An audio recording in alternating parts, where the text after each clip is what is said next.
boot. After winning 2 of 3 in Houston last month, the Rangers only need to match their earlier performance against the Astros to keep the boot in Arlington. Tonight, HOU Darvish starts the opening game of the final series between Texas and Houston as interleague rivals. The battle for the silver boot continues next on TXA 21, your home for Friday Night Baseball.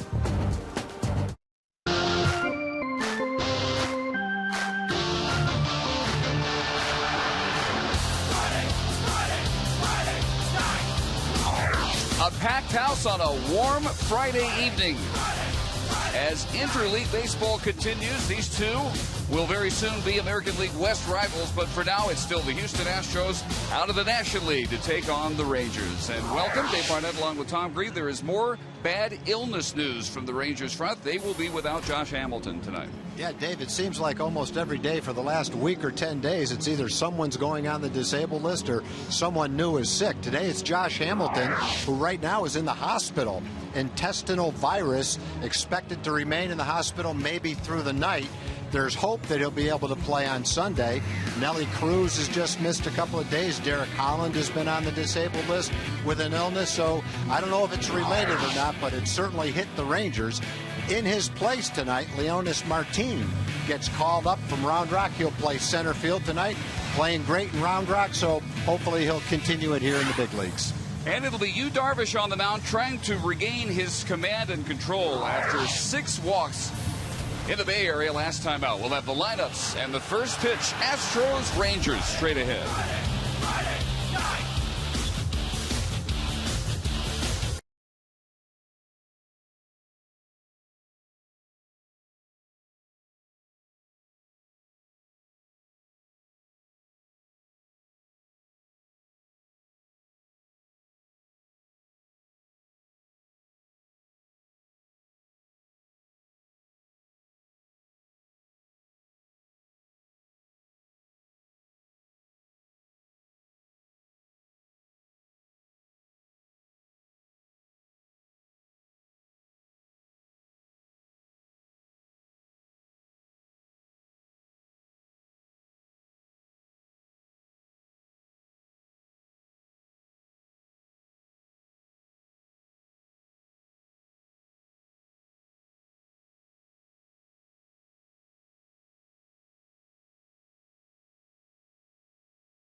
Brought to you by your Texas Ford dealers. Ford is the best in Texas. By AT&T, the nation's largest 4G network. AT&T, rethink possible. And by TXU Energy, the right things right now. Call 866-CALL-TXU today. Capacity house on hand at the ballpark as the Rangers take the field. And in tonight's game again, we are participating in the Home Run Challenge. Tonight, every home run of this game raises $16,000 for prostate cancer research. You can make a pledge by calling 800-798-CURE or go online to www.pcf.org.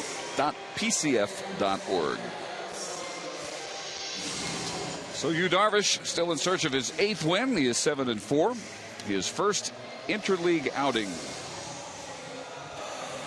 And a discussion involving all the umpires.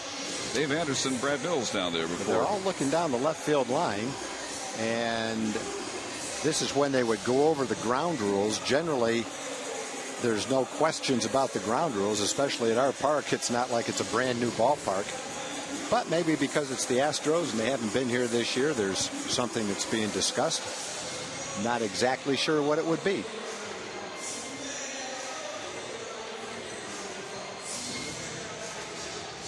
While we can, let's look at the Houston Astros lineup. And it will begin with fine young second baseman Jose Altuve. Jordan Schaefer, the center fielder, batting second. Jed Lowry is the shortstop, and he bats third with the DH J.D. Martinez hitting cleanup. Brett Wallace is at first base. Chris Johnson at third. Brian Bogusevic batting seventh and playing right field. Justin Maxwell is in left. And batting ninth and catching will be Jason Castro. Darvish on the season, 7-4, 372. That's pretty solid. Home, very solid. He's had 5 home starts. He's won every one of them. And he's pitched well with men in scoring position. What he hasn't done, though, is pitch well in his last 4 starts. His ERA is almost 7. He's walked 18 batters in his last 20 innings. He's had good stuff. He's got a strikeout per inning over that time. But tonight it's time for him to have a good game. His last 4 games, I don't think we've seen him at his best. He's had a couple of extra days rest and extra time to work on things in the bullpen. And so now it's time to come out and have a good ball game.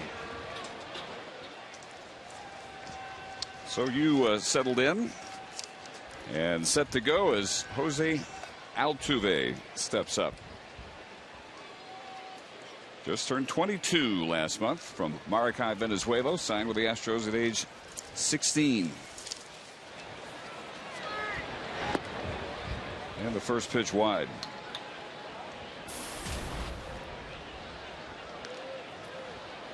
Got the jet stream, actually more blowing in straight from center than across from right to center field, but it has been swirling, changing directions the last couple of games here. It is warm. It's 86 degrees. The Astros have been hitting some home runs without any jet stream helping them. 10 homers in their last 6 games. Altuve looks at a 91-mile-an-hour strike. Yeah, Altuve has become a fan favorite in Houston. He's a little guy. As far as height goes, he's not little when you look at how he's put together, though. He's stocky and strong. He can run. He's a very good defensive player at second base. And in 250 at bats, he's hitting 324. He's playing every day, leading off. He's also got 4 home runs, 17 doubles, 4 triples. He's got 25 extra base hits at the top of the order. So they found a gem in this little guy. And little is right. They list him at 5'5", 171 pounds. And again, he doesn't have to be tall to play second base. So little might be a little unfair when you look at what he's accomplished this year. Rolls over on that one, and Elvis Andrus across to Moreland. Here's the Ranger defense. Outfield of Murphy, Martin, and just up from Round Rock and Cruz, with Beltre, Andrus, Kinsler, and Moreland comprising the infield, and Yorvi Torrealba behind the plate.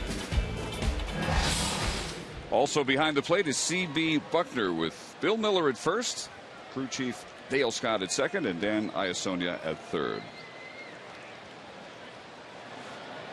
So 1 gone, and here's the center fielder Jordan Schaefer. And the key for Darvish tonight is obvious. There's never anything wrong with his stuff. It's just a matter of throwing strikes, especially with his fastball. It sounds like a broken record, but when he commands his fastball, everything else falls in place fine for him. First ball hitting, and a 1-hopper out to Kinsler. Schaefer quickly is the second out of the first. Now, when you commands the fastball, that's when he makes some of the best hitters in the game look helpless. Mike Napoli says he has a legitimate 8-pitch arsenal. His fastball is good enough to where he doesn't have to nibble with it. He has the kind of stuff where he can throw strikes and get hitters out. They'll swing and miss at strikes. Some guys, you know, if you got well below average stuff, you can't afford to throw the ball down the middle of the plate, and you have to finesse people. And while he has the ability to finesse people, he's also a power pitcher who doesn't have to nibble to get hitters out. And I'm not saying he's nibbling, but he's just not throwing enough strikes with his fastball. First pitch to Jed Lowry. Here's the ball. Leads all major league shortstops with those 12 homers. Also leads the Astros with 12 long balls. Well, watching Jed Lowry come up with the Red Sox, it looked like he's going to be a good player. He had some injury problems. It didn't look like, however, that he would be a 20 or 30 home run guy. And I don't know if he will or not, but 12 home runs at this point in the season, pretty good number. Astros got him last December from the Red Sox for a couple of right-handers, Kyle Weiland and Mark Melancon. And Lowry hitting Texas better than he hits any American League opponent. Here's the 1-1 from Darvish. Wide, 2 balls and a strike. And Lowry also getting it done in the field. He's the 4th rated nationally shortstop in terms of fielding percentage. Young veteran, age 28, out of Salem, Oregon, waits for the 2-1 pitch. Low for ball 3. The Astros coming off their first road series win last week at Chicago. South side, they took 2 out of 3 there. 3-3 on a 3-city 9-game road trip, which also included 2 losses in 3 games at San Francisco. One of those losses, of course, the Matt Cain perfect game. That's in there. The count runs full. So tonight begins the stretch of 9 straight games against the American League for a future American League franchise, the Houston Astros. And Darvish talked about the 2 times he had on the side between starts working on some things. One thing, it looks like he has a little more of a pause right here that he's had before, which is kind of his balance point. Missed outside for ball 4, and Lowry will trot down to first. Darvish a couple starts ago started with more of the leg kick, but I'm with you, Tom. I think he's holding that leg kick, almost freezing it more than we've seen him this year. And sometimes pitchers, when they get to that point in their delivery, start forward toward the plate before they come to a complete stop, and they rush their delivery. It causes their arm to lag behind their body, and the pitch tends to be high and away. And so maybe he is exaggerating, stopping to get in balance before he starts going toward the plate.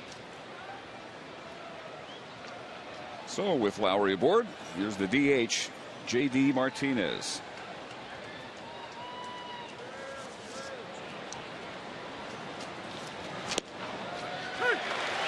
And at 94 miles an hour, he falls behind 0-2.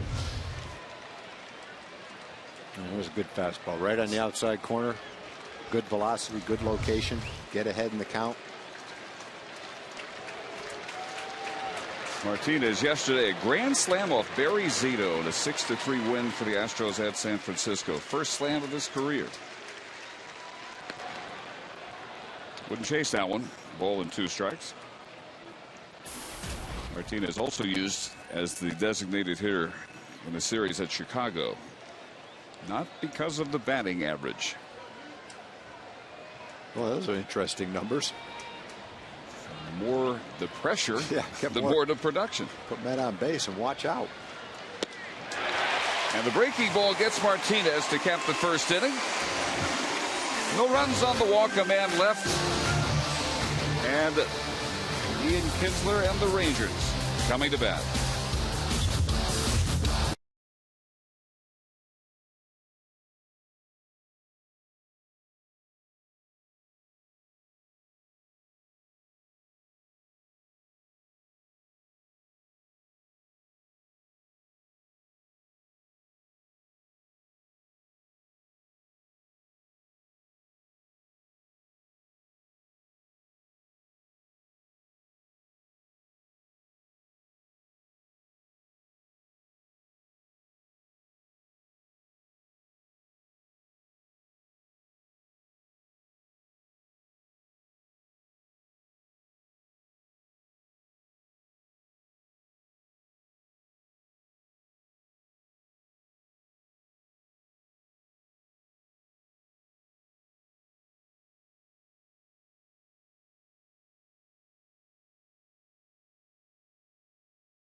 And the lineup will begin as usual with the second baseman Ian Kinsler, Elvis Andrus at short.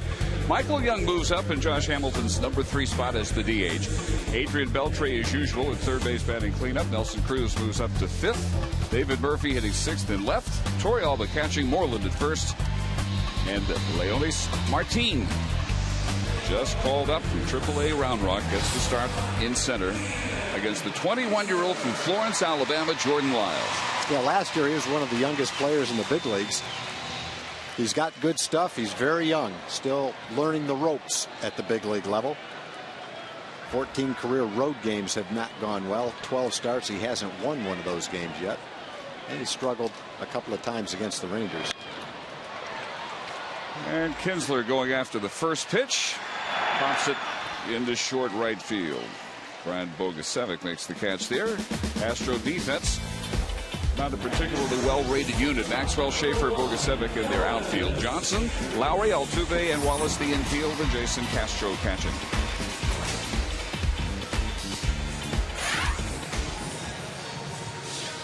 Field is dressed up, Tom, in the retro logo. Yeah, I like that. I like that logo. Logo. I like going to yoga too, but that logo looks really good. Oh well.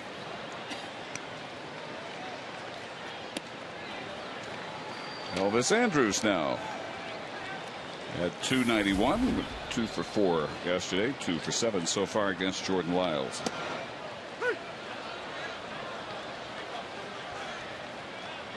Astros taking on the Ranger team that still leads the American League West, but by 3 games.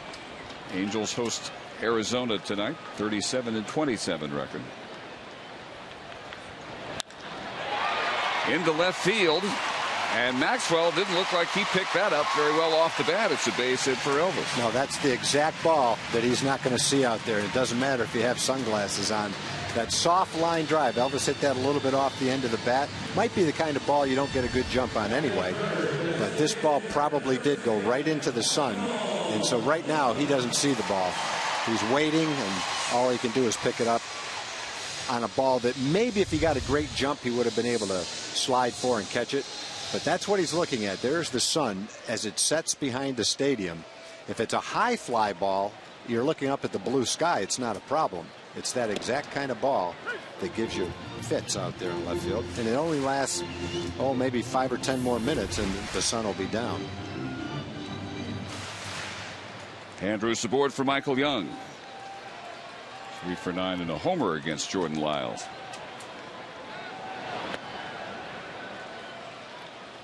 Michael over the last 18 games hitting at his usual clip, 306 over that span. Get up to 278 beginning this series.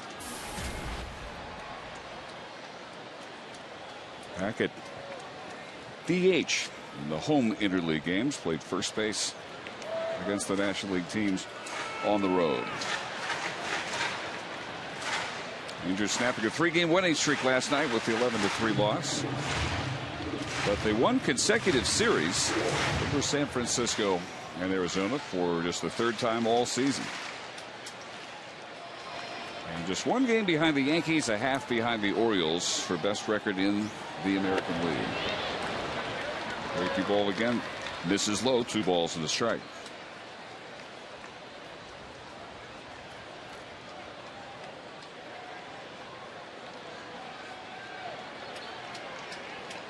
Rangers over the years pounded Houston pitching. They score almost 6 runs per game, almost 2 homers per game, and Elvis going on that pitch, foul back. So he will return to first with a 2-2 count on Michael. They're the numbers, highest for any Houston opponent.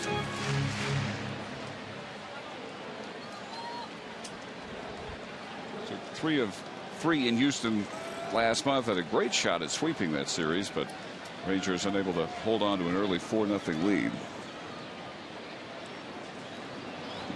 So the Astros got 1 out of 3. They are 8.5 back, 5th in the National League Central. Andrus again going and in there easily.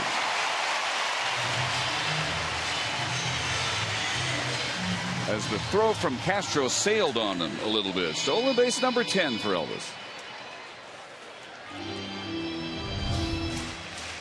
Not an exceptionally quick delivery to the plate by Lyles, but not a very good throw either by Castro. Looked like the ball slipped a little bit, sailed way high and away.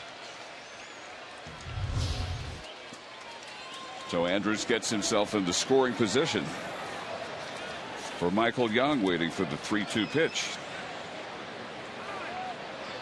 Adrian Beltre on deck.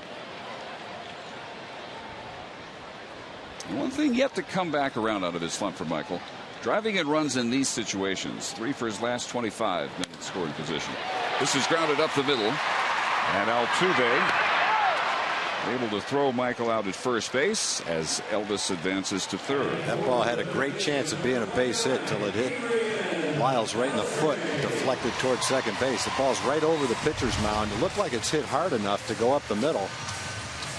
And it either hit the back of his foot or the pitching rubber and deflected softly to second base. See if you can see it from this side. Yeah, it looked like it hit off the side of his foot. Yeah, he redirected it. Otherwise, I think it had a chance of being a base hit up the middle. So nice kick save by Jordan Lyles. At the very least, Altuve might have knocked it down without being able to make a play. And Beltre going after the first pitch. It's bobbled at third. Johnson throws and still gets him. Very close to a first inning run for the Rangers. Instead, Darvish back to the mound in a 0-0 game.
Dave, great to be back with you on TXA 21 Friday Night Baseball. I want to tell you about a special event hosted by TXA 21 and sister station CBS 11. It's the 9th annual Stephanie's Day. It's a free event for special needs kids and their families, and it's tomorrow from 10 a.m. to 2 p.m. at North Park Center in Dallas. There's a ton of interactive fun for the children, and for the adults, there will be people there to tell you about health care, therapy services, camps, advocacy groups. The list goes on, and you can find out more by visiting stephaniesday.net. Dave?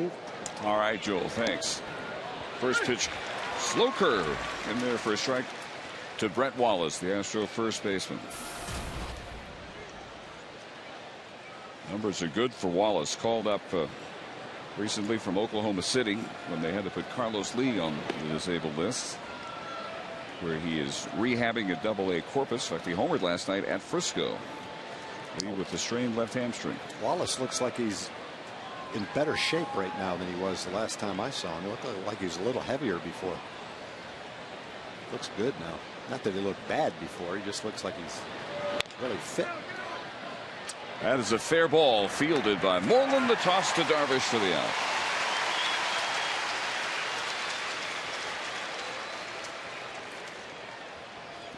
One gone in the second.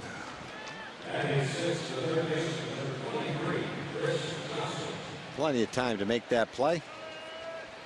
Yesterday, the ball on the other side gave Mitch a problem, which you hardly ever see, but we finally saw it yesterday. Generally pretty sure-handed at first base. Darvish now against Chris Johnson, the Astro third baseman.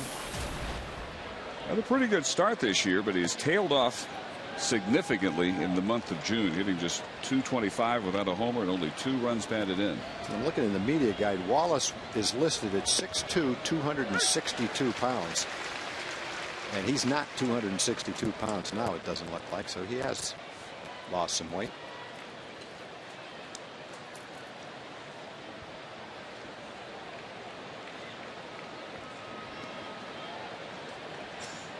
Base is empty. Darvish still taking his time, working out of a stretch. And it's 0-2. Johnson slumping. Still third in RBIs on the team and fourth in home runs. 27 out of Naples, Florida, and the 4th round pick in 06 out of Stetson University. He was a Stetson Hatter. The 0-2 pitch. Popped up. And another play for Mitch Moreland, drifting into foul territory for out number 2. Get ahead, then you can use your breaking ball. Good slider right there. Johnson popped that up. Martinez missed the slider for strike 3. And so far, Hughes got it. First 6 batters, only 1 has reached. That was the 2-out walk by Lowry in the first. Now with 2 outs, the right fielder Brian Bogasevic. And so far, a good pitch count. 2-to-1 strike to ball ratio.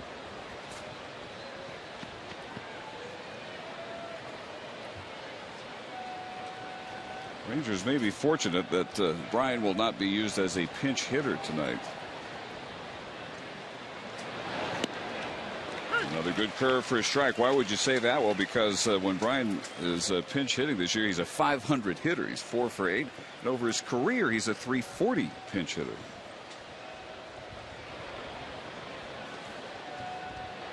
In the lineup tonight with a .229 average. Well, if that proves to be something he's successful at during his career, it's a good way to stay in the big leagues 3 or 4 extra years in the National League, where the pitcher hits and you use a pinch hitter much more than you do in the American League. And there aren't a lot of guys who are adept at it. So if you are, you can have a place in the big leagues. That one gets by both Moreland and Kinsler. Hit just hard enough, perfectly placed to split those two and get Houston its first base hit. You know, right now Bogasevic is not thinking about being a pinch hitter, but later on in his career, when his days as a regular are over and you're a part-time player, being able to pinch hit is one way to get extra years in the big leagues. Well, a foot either way on that ground ball. Might have been a 1-2-3 inning. Instead, he's at first with 2 outs for Justin Maxwell. Maxwell, they've used at all 3 outfield spots, mostly in center. This is just his 4th start in left. Through the hole under the glove of Andrews. And the Astros with a couple of 2-out hits now in business. Maxwell, excellent speed at first base. Bogusevic now at second. And the number 9 hitter, the catcher Jason Castro next. Elvis checking his glove like, shouldn't there be a ball in there? Elvis's glove actually went past the ball. Seemed genuinely surprised to find an empty glove. You don't know what kind of a play he would have had he come up with that ball. Possibly a play at second base. So here is Castro. Hitting just .250 on the year, but having a good month of June so far. .348 average. Darvish really liking that first pitch slow curve. Not many hitters are going to swing at that pitch. First pitch, good slow curve ball for a strike. It's a lot of times a pitcher will call that a get me over curve ball. I'm throwing it for a strike because I'm pretty sure the hitter will take it and I'll get ahead in the count. So far it's worked that way first time through the lineup. And that one fouled off his foot. Maybe the ankle. Most hitters are pretty much geared up to hit a fastball all the time anyway, but especially on the first pitch. And especially the first time up in a game. Seldom I think that you'll see a guy have the timing to wait for that slow curveball the first pitch of the game he sees and hit it hard. As the game goes on, that might change. This is Castro's specialty. 2 outs, runners in scoring position. 3rd best in the National League at .462. Well, seen the slow curve. The hard curveball is the one Darvish likes to throw for a strikeout. See what Castro gets at 0-2. Oh man, that was the hard curveball on the outside part of the plate. He didn't offer at it, and it was a little bit outside. Didn't quite come back toward the corner.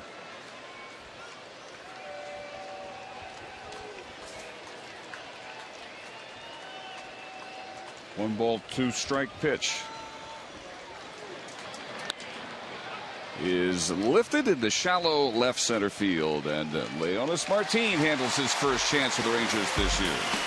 14 pitches in that inning, 11 strikes for Darvish.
Wash's call to Mark McLemore at 469-209-2121. If he reads your text in the postgame show tonight, you will win a $50 sporting goods gift card from Metro PCS. The text number again, 469-209-2121.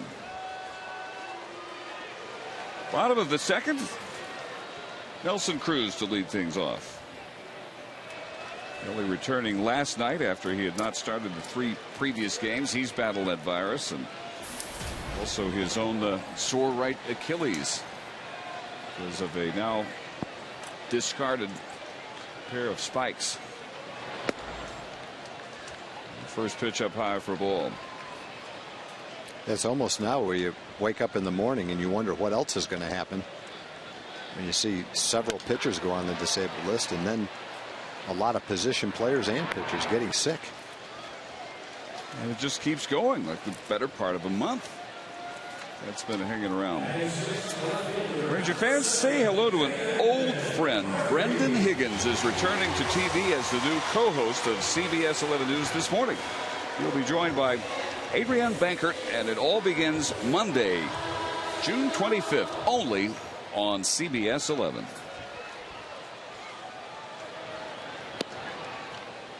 David Murphy, the Houstonian, takes ball 1. David in a pretty good power groove at the moment.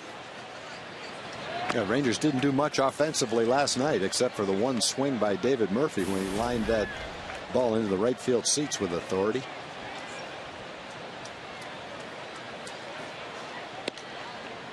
Outside 3 balls and no strikes. In fact, Murphy has both Ranger homers over the last 4 games. And one of his 7 home runs, the inside the park job on May 19th at Minute Maid Park. Here he takes the walk. He's there with 1 out for Yorvi Torrealba.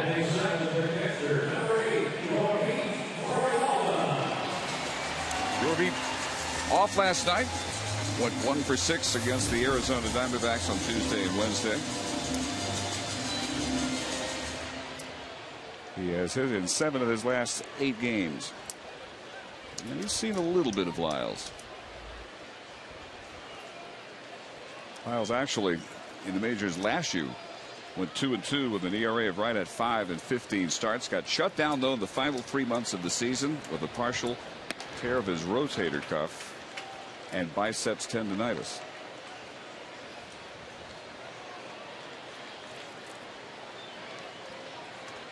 Lyles made his major league debut at age 20 at Wrigley Field, the youngest Astro since Cesar Cedeno at age 19 came up in 1970. Their #1 prospect last year. 2 years ago, their minor league player of the year. Now in his 7th start of the 2012 season with the Astros.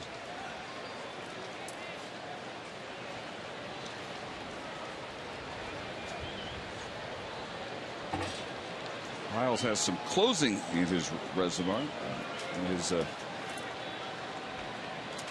Resume 20 of 22 saves out of the bullpen a couple of years ago. Torrealba looks at that one in there, 1 ball and 1 strike.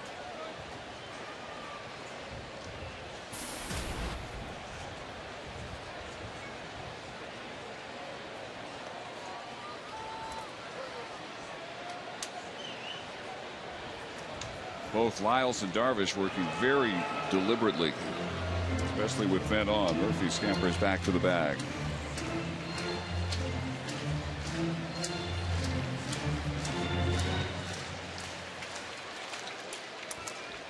Last night, just the 3rd time all year, no Ranger was issued a base on balls. First time they've lost without drawing a walk, which Murphy has done here in the 2nd. And now 2 balls and a strike to Torrealba.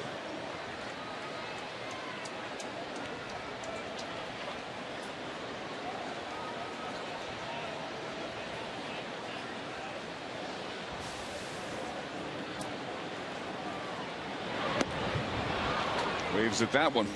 Might have been high. He liked the looks of it though. It's 2-2.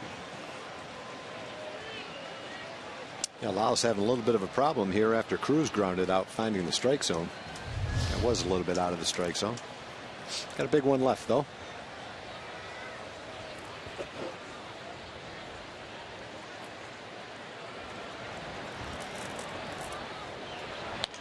And the 2-2 pitch rolled on the right side. Murphy hops over the ball as it goes on to Altuve for out number 2. Murphy now in scoring position with 2 outs for Mitch Moreland to try and pick up.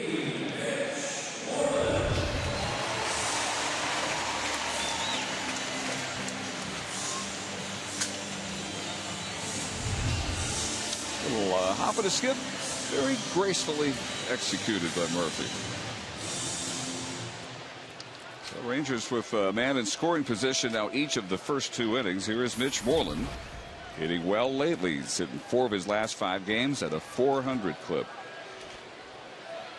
And just in that span, he's lifted his season batting average 14 points up to 277.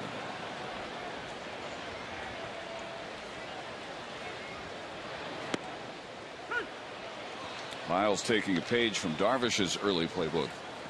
First pitch, slow curve in there.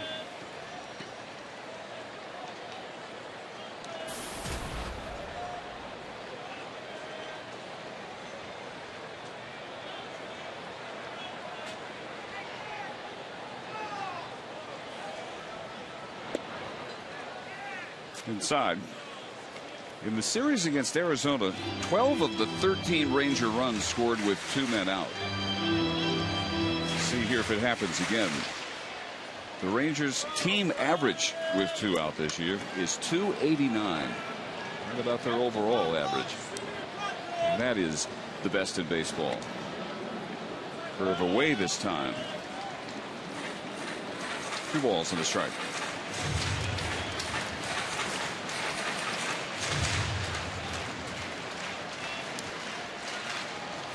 Looks like another full house. Great crowd at the ballpark. Fireworks tonight. Hopefully there's some fireworks by the Ranger hitters during the game. Get them warmed up for it. Roller to the right side, and Altuve over to Wallace to leave Murphy at second base. Darvish back to work in a 0-0 game.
Go to SportsCityToyota.com. We'll deliver anywhere in Texas.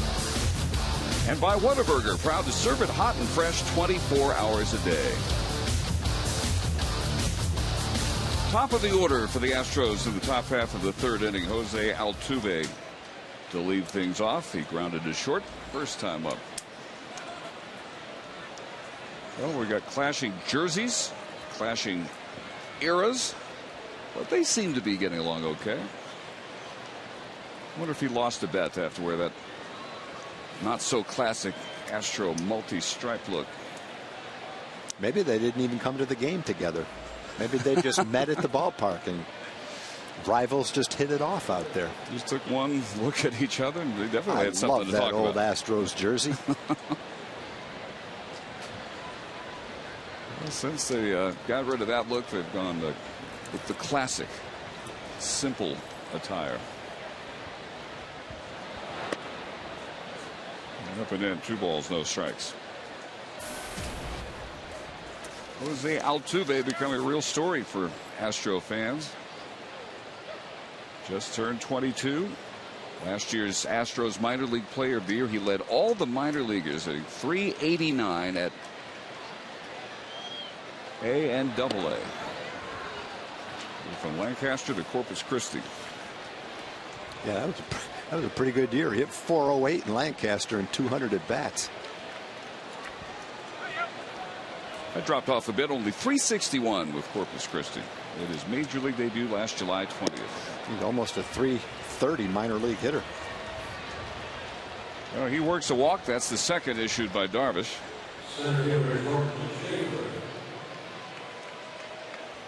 First time they get the lead runner on, and it'll bring up Schaefer, who grounded to second on the first pitch he saw from Darvish.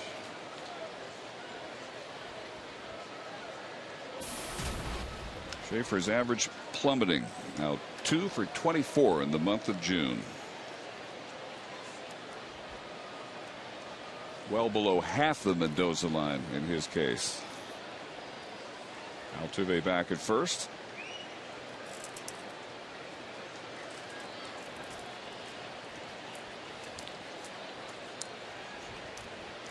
He's playing terrific in the outfield. One of 3 National League center fielders yet to commit an error this year. Looks for the bunt. The throw from Torrealba sails on into center field, and Altuve moves himself into scoring position. That looked like Jorvit had a shot at Altuve with a good throw. Both catchers have sailed one up and away to second base. If he drops that throw on the bag, pretty good chance they get Altuve.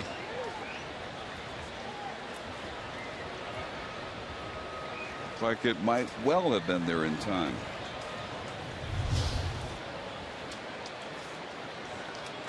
Pitch was a strike. That one outside, 1-1 to Schaefer. Schaefer looking for his first hit on this road trip. He's 0 for his first 9. 12th steal of the year for Jose Altuve.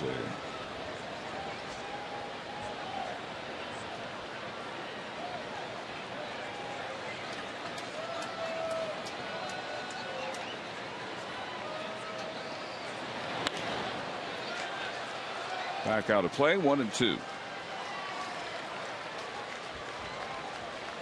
Rangers took 2 of 3 last month at Minute Maid Park. Won the season series and the Silver Boot, winning 4 of 6 meetings last year.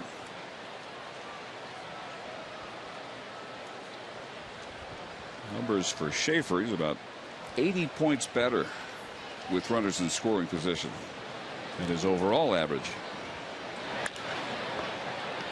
Bouncing ball to Beltre. That's a very effective out right there. For you, Darvish, man on second, nobody out. Made a good pitch away, and all Schaefer could do was slap it toward third base. So the runner stays right at second, unable to move him over to third. Well, that was a very good out.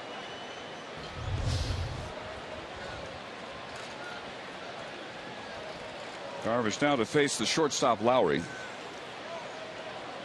Lowry worked the count full and then walked with 2 outs in the first inning. Lowry over from the Red Sox last December. Boston drafted him as a supplemental first-round pick in 2005 out of Stanford, where he was a 2-time first-team All-America. Pac-10 Player of the Year as a sophomore that season. First pitch way in tight.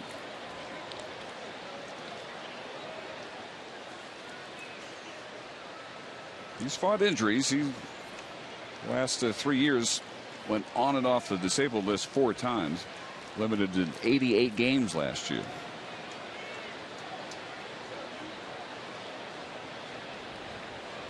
This year, very impressive first third of the season. And down to third, Dan Iasonia says he did not go. It's 2-0.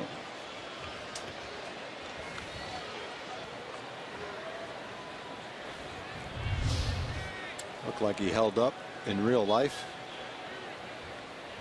It's a lot closer than I thought it was just watching him as it happened. That was pretty close to being a strike. That was the 11th pitch of the inning, just the 4th strike from Darvish.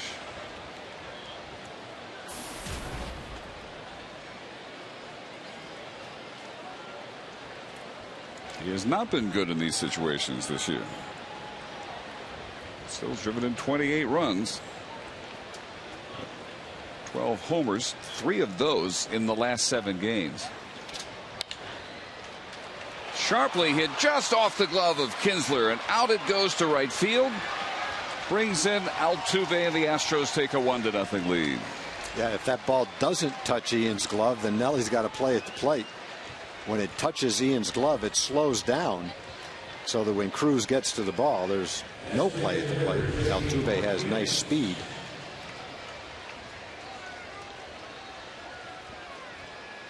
Almost captured by, yeah, let's see where it hits.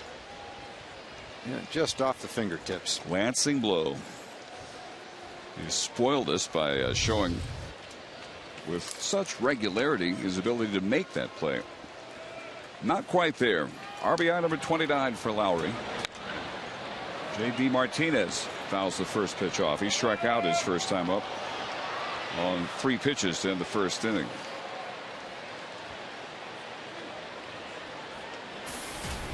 Martinez, the Astros RBI leader with 37. And with a good eye, he also leads them with 27 walks.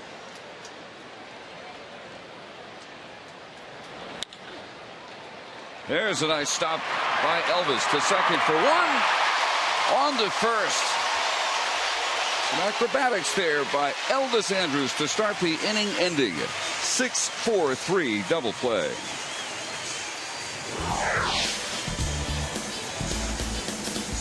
Flagged it down. Got the spin move, the throw off to Kinsler. So much for the Astro third.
Budweiser presents Reckless Kelly after the game. Texas and Oakland, 6:15 June 30th. Then enjoy live Texas country with Reckless Kelly playing on the field. Call 972 Rangers or go to TexasRangers.com for tickets today. Well, here's the first at bat up with the Rangers this year for Leonis Martin. Martin called up in center field for the ailing Josh Hamilton. And Martin got off to a great start in AAA. Then he got hurt. Spent some time on the disabled list. Came back off the disabled list. Continued to swing the bat well. And was rewarded with this call-up and a chance to play tonight. Waits for the 2-0 pitch, and that is wide for ball 3.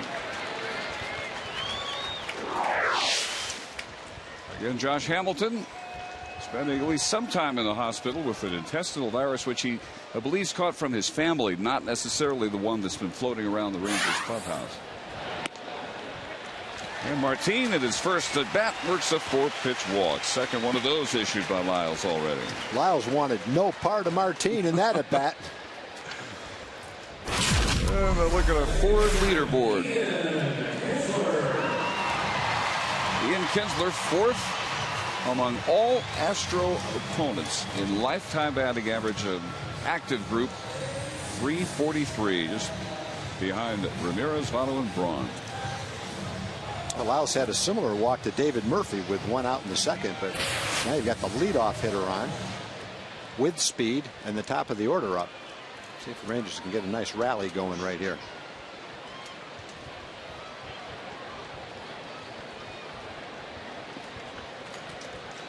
Ian, first time up, fly to right. Here looks at a strike right over the heart at the knees.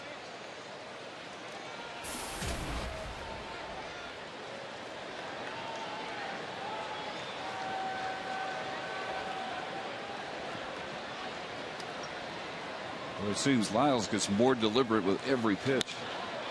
This is headed toward the gap. Over into right center field goes Bogusevic, and he hauls in the first out.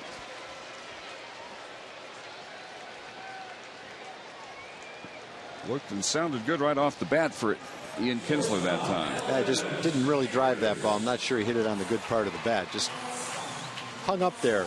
Kind of a lazy line drive. Easy play for Bogusevic. So Martin back to first with 1 out, and here's Andrews. He singled his first time up and then stole second. That ended the inning, stranded at third.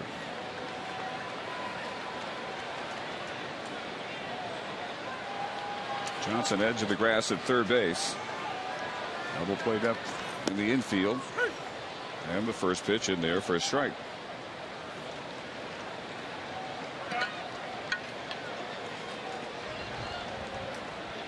Johnson at third, also about 3-4 strides off the line.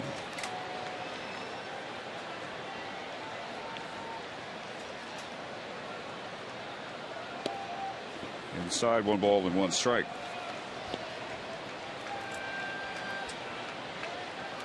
The center fielder plays Elvis over toward right center. You would think that's exactly where he would play. Right fielder's not that deep though, and Elvis this year has driven so many balls over the center and right fielder's head. Pretty good looking curve there.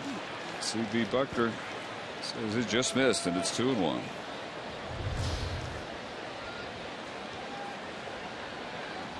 Top of the strike zone, borderline pitch, could have gone either way. Big difference between a 1-2 count and a 2-1 count. So those kind of calls are big in the favor of the hitter or the pitcher, whichever one gets the call.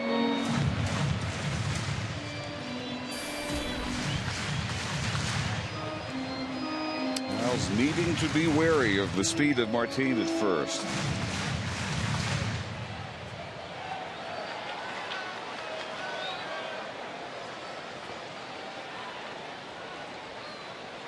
Well, he held a good 7 beats after getting it up to his waist, just staring in at Castro. He did get strike 2.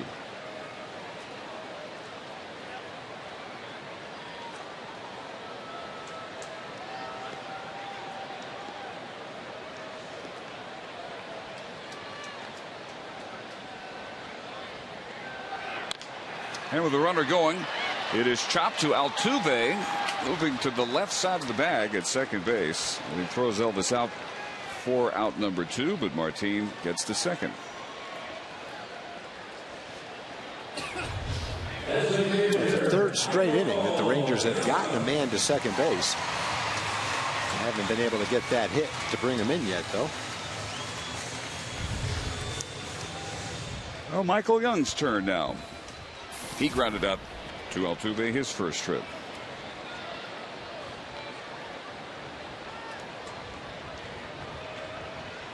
3 for his last 26 with runners in scoring position. Just outside for ball 1. Most of the Ranger runs against Arizona came with 2 out. See if that trend can continue here. Chopper. Letter high hop for Lowry, and he takes care of Michael Young. Lyles works around the leadoff walk to Martin.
Trophy Nissan. Visit us at trophynissan.com. Dave Barnett and Tom Grieve, 4th inning. 1-0 Astros as they capitalized on a leadoff walk in the 3rd to Altuve. Stole second, scored on a Jed Lowry single. And first up, here in the 4th, first baseman Brett Wallace. He grounded to first his first trip. For Wallace, this is his 8th start since being called up from Oklahoma City to fill the gap left by Carlos Lee going DL.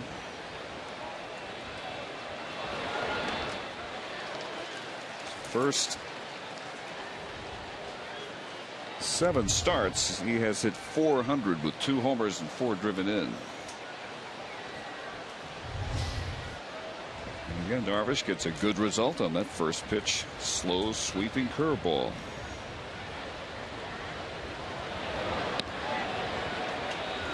Missing backdoor. 1 ball, 1 strike. Really, the swing was starting to fall together for Wallace before he got called up. His last 4 games at AAA, homered 3 of those 4 and drove in 8 runs.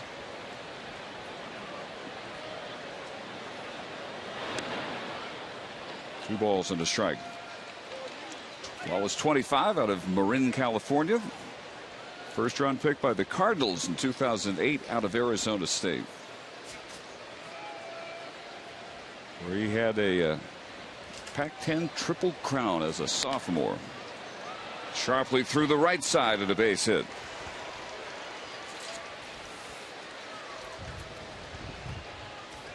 And let's check in with Joel, who's got a very special guest. That's right, I do, Dave. I'm here with John Blake with the Texas Rangers. And while the Rangers are battling for the Silver Boot, there's a lot of Rangers battling to get to the All-Star game, and they're doing pretty good, aren't they, John? Well, Joel, right now we have 5 guys that are in that starting lineup. The fans have done a great job. You've got Mike Napoli, the catcher, Ian Kinsler at second, Adrian Beltre at third, and then Josh Hamilton, who's leading all vote getters with almost 4 million votes, and Nelson Cruz in the outfield. Michael Young and Elvis Andrus are in second place. So online balloting goes to the end of June.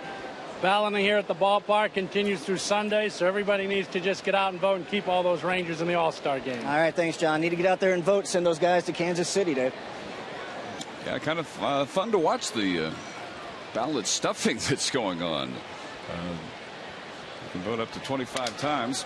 Broken back ground ball. Andrews steps on the bag, easily on to first for the double play. There's a good pitch. You beat a ground ball. Helps to have a slowly hit ground ball. He jammed him with a good sinker. Got the easy double play. Good look at it. Couldn't ask for a better ball. Just step on it and throw. Got a few people to thank tonight, Dave. The Brad and Dennis Patterson families sent up some fudge and cookies.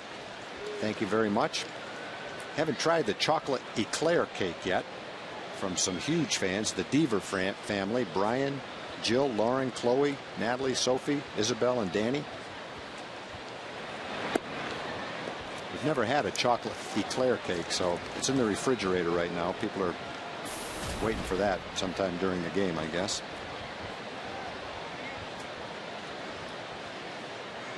Probably will be like everything else. It won't last long. No, it won't.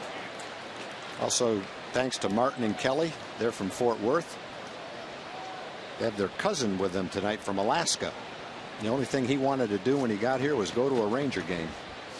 So hopefully he gets to watch a Ranger win and the fireworks after the game. So thank you very much. 1-1 to Bogusevic, who singled his first time up. And again, the wave at that curveball. Darvish is featuring tonight. Excellent results so far. Also got some cookies from Larry Love. He's from Adams, Massachusetts, right next to Pittsfield, Massachusetts, which is my hometown. He's the guy that sent us up all the relish last year. Thank you very much, Larry. Big Ranger fan. 1-2 pitch, foul straight back. Also got some nice cookies from Lena Lankford and Allison Mobley. They're at the game tonight. Would like to wish their nephew Austin Siebert a happy birthday today. So happy birthday, Austin, and thanks for the cookies, ladies.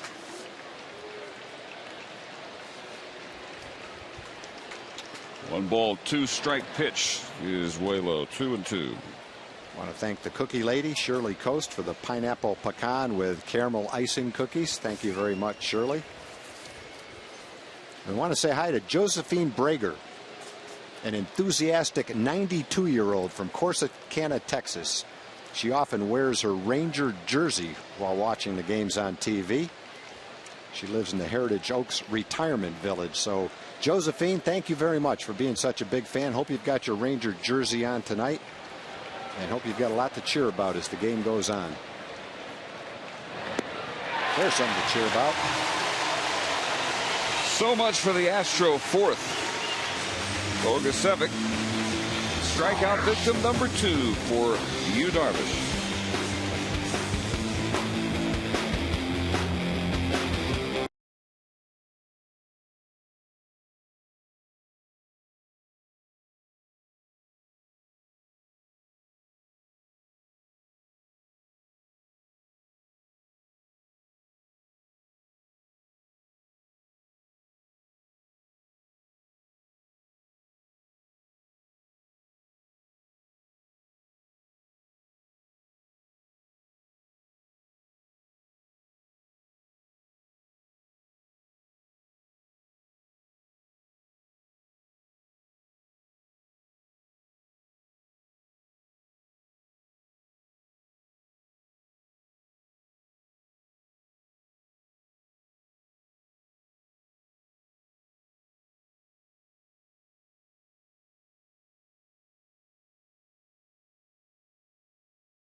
League's top players at the 2012 Major League Baseball All-Star Game. Don't miss the battle for World Series home field advantage. Tuesday, July 10th at 6:30 Central on Fox. The road to October starts now. Ron Washington again will be the American League manager as the manager of last year's pennant winners. Run Tony La Russa back out there for the National League. First pitch to Beltre, misses high. Adrian grounded to third to win the first. Astros 1 run on 4 hits. No errors, they've left 3. The Rangers no runs on 1 hit. They've left 3. Line drive, that'll fall for a base hit in front of Maxwell. The Rangers are getting some base runners. Leadoff hitter on again. They've left a man on second in all of the first 3 innings. High fastball. Beltre loves that high fastball. He connects on this in front of Maxwell. And Adrian at first base. He's hit now in 8 of his last 10 games. And here is Cruz. He grounded to short. Line drive left field. Maxwell going back to make the running catch in front of the track. Well, that's one of those balls. All you have to do is get it up in the air a little bit.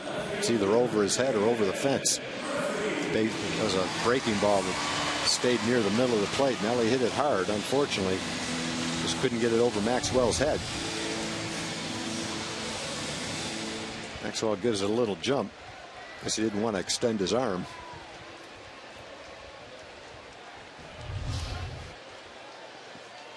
So he makes the play on a Cruz scorcher for the first out. And David Murphy again looks at the ball. 4-pitch walk his first time up. And every one of them was away.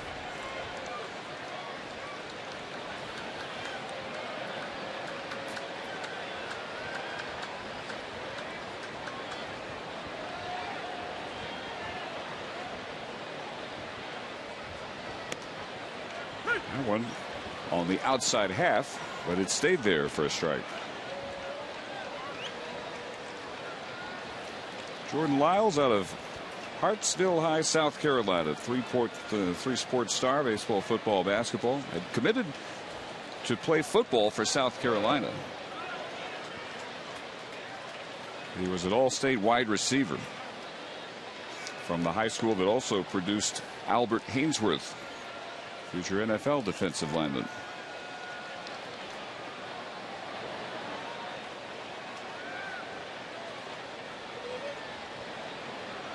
Signed with the Astros as a first-round supplemental pick. 2008. There's a base hit by Murphy going opposite field. Beltre up to second base, and the Rangers with 1 out, now 2 men on. Yeah, some hard hit balls this inning. Beltre lined one to left for a base hit. Cruz lined out to left on a hard hit ball. And maybe the hardest hit ball of all 3 of them was right there by David, who lined a shot past third into left field. Well, again, 4th straight inning the Rangers have had a man in scoring position. First time they have 2 men on in an inning. Here's Torrealba grounded to second in the second. First pitch in there on the inside corner.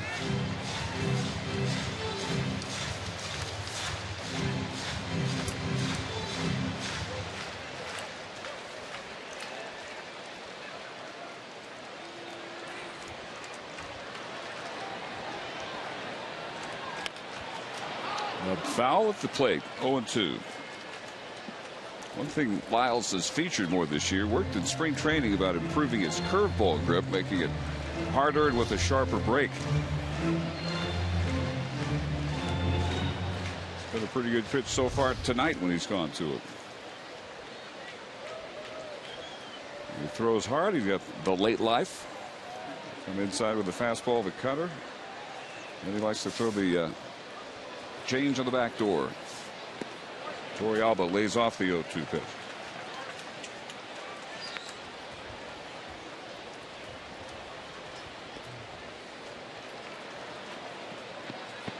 Mitch Moreland will be next. One out here at the bottom of the fourth. Beltre with his leadoff single takes his leadoff second base. Murphy off first.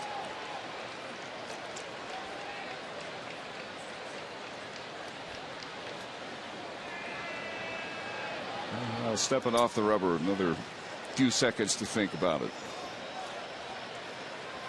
Working even more deliberately here in the fourth inning.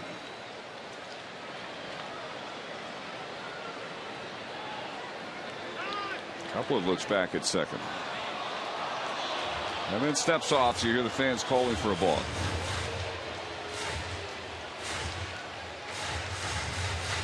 Kind of reflexive by fans.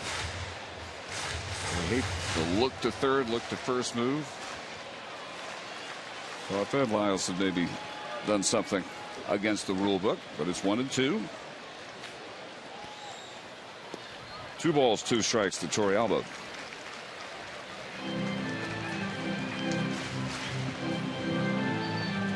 Not the first time for Lyles to throw here at Rangers Ballpark. Last June 21st, took a no decision.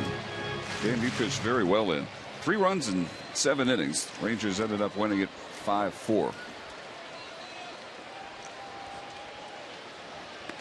Way up high, the full count for Torrealba now. Well, now you're right back in the count. He doesn't want to walk you right here. You have to think you're going to get a fastball. The only reason you might not is he hasn't been able to locate his fastball that well. Might feel that he can throw a curveball for a strike just as well as he can his fastball. In any event, it's 3-2. There's a couple of men on. You don't want to load the bases. But if you're Torrealba, you've worked the count now from way behind to ahead in the count. And he strikes him out swinging. Here's a fastball, just couldn't catch up with it.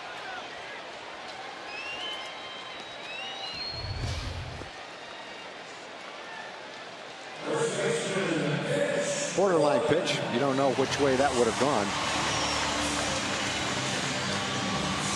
Could have been a strike, though. Tough pitch. Can't take that pitch. He immediately turned around, looked like he maybe was asking C.B. Buckner if that would have been a strike. It is the first strikeout for Lyles. And now up to Moreland to try and get something out of this inning with 2 men on. Mitch first time grounded to second to end the second. Pitch number 53 on the way from Lyles. Looks like in the first pitch curve almost as much as HOU Darvish is so far.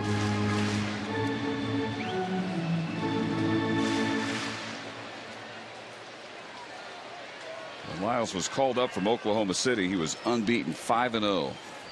Made his debut May 20th.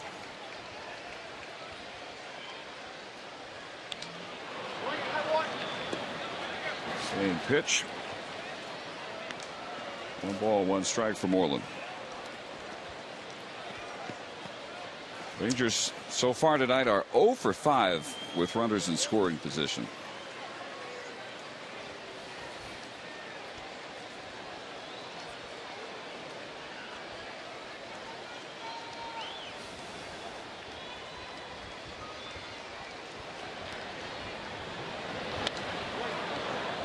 And the ball and 2 strikes. And Lyles now very close to getting out of this jam. It began with the Beltre single, continued with the Murphy single.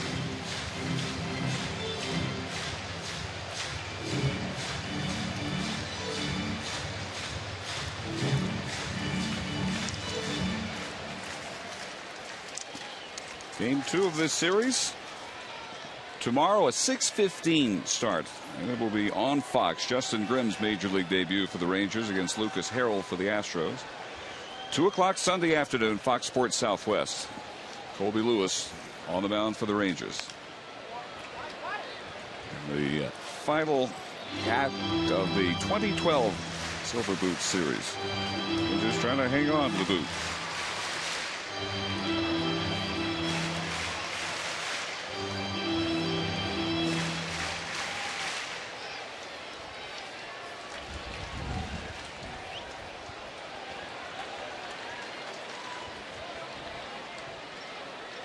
.29 strikes against 27 balls for Lyles.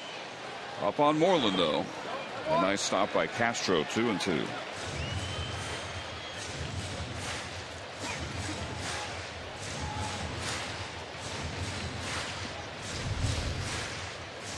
Going for the strikeout with that breaking ball.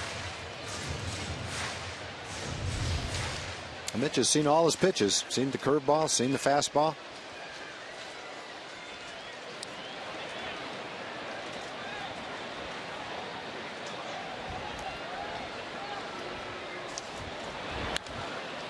Popped up right side. And it is Altuve, the second baseman, who squeezes the third out. So the Rangers with a couple of hits, but a couple of men left on in the bottom of the fourth.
#21 is brought to you by your Texas Ford dealers. Ford is the best in Texas.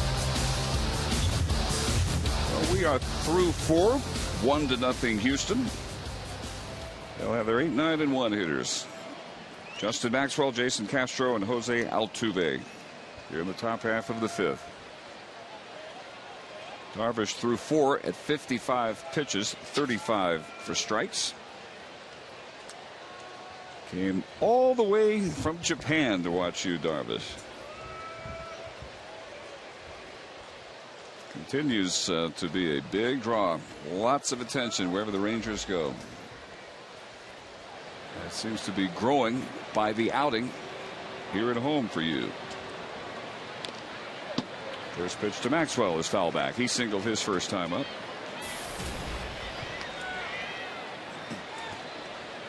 Justin from a military family. His father, Austin, over 20 years in the Navy.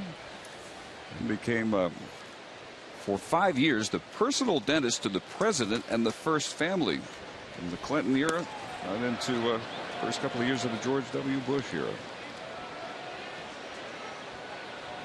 After that, private practice, and then to the Pentagon as an in-house dentist. Mom also 20 years in the Navy. She retired as a commander. 1-2. Well, Maxwell hit a long home run against the Rangers in Houston. Around 430, 440 feet. Line shot to left center field.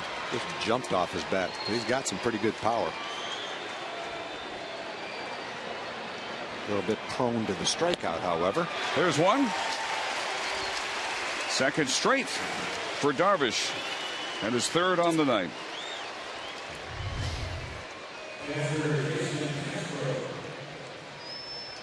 And a well-located fastball. Threw it right by him. Got a little more of the plate than it looked like, but Maxwell still couldn't catch up with it. Maxwell has now struck out 39 times in just a little over 100 at bats. That's pretty good strikeout count. Darvish now 3 strikeouts against 2 walks. And the first pitch to Castro inside, and the second of those walks was to Altuve leading off the third. He would come around to score, still the only run for either team in this game. After stealing second, Brought home by Lowry's base hit.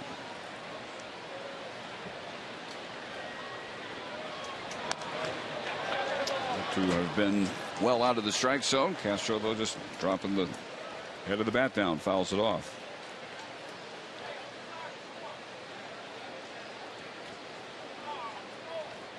Castro, first time up, flight out to Leonis Martin in center field. Martin's 2012 Ranger debut. Josh Hamilton felled by an intestinal virus today. Reaches out and lofts that one out to left field. Murphy has to make the catch running back and reaching up over his head for out number 2.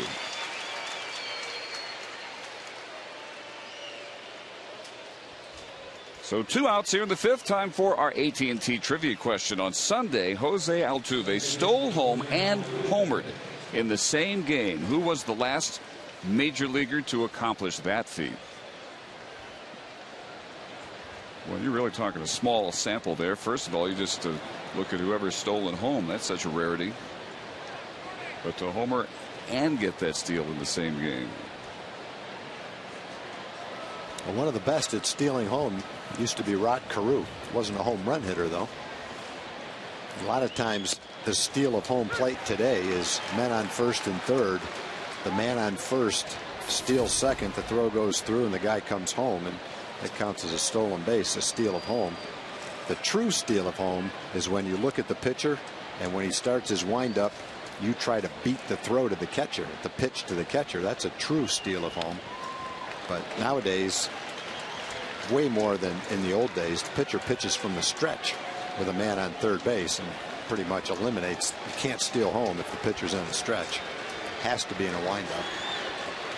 You don't see it as much anymore. And one of the most famous film clips of Jackie Robinson's career was a steal of home. Yep. Yogi Berra jumping up and down because he thought he was out. Yes. Yogi did not buy that call. Here's the 0-2. Rolled out to short. Andrews completes a 1-2-3 top half of the 5th inning, needing just 10 pitches, 8 of them strikes for HOU Darvish.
Jordan Lyles, 3 hitting the Rangers through 4. And this dated Rangers history. 2007, Sammy Sosa hits his 599th career home run, his 9th career grand slam, as the Rangers defeated the Cincinnati Reds 7-6.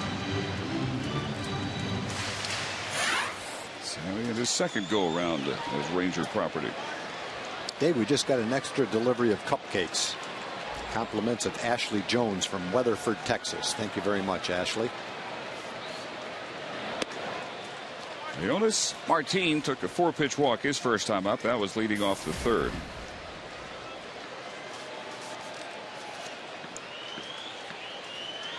One of 2 walks so far issued by Jordan Lyles.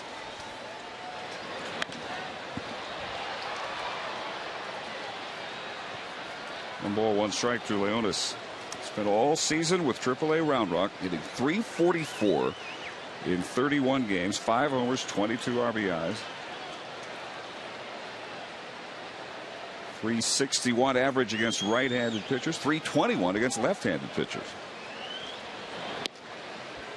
And Tom, the guy that the Rangers described as a great raw talent when they signed him last May. Yeah, and I think they expect big things from him, and I'm not sure exactly what the plans are. We'll see, but right now he's got to start in center field after a good start in the AAA season. We'll see what happens. Jed Lowry handles the short hop at shortstop. A lot of good outfielders. Craig Gentry's off to such a good start this year. He's not going to lose any playing time. Josh will be back at David Murphy and Nelly Cruz. So remains to be seen if Martin is here to stay or just kind of an interim thing. But the Rangers will have to make a move tomorrow when Justin Grimm starts the game. Right now there's 7 guys in the bullpen and 5 extra position players. But generally you would keep 7 bullpen pitchers and 4 extra position players. Not sure what the Rangers have in mind, but it won't be long before we find out. There's the 7 guys out in the bullpen.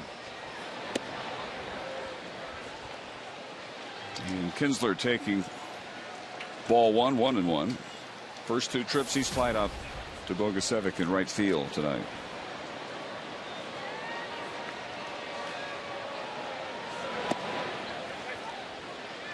The ball strike ratio still not good for Lyles. He has 34 strikes, 31 balls, but he's only allowed 3 hits and no runs so far. He's only walked 2.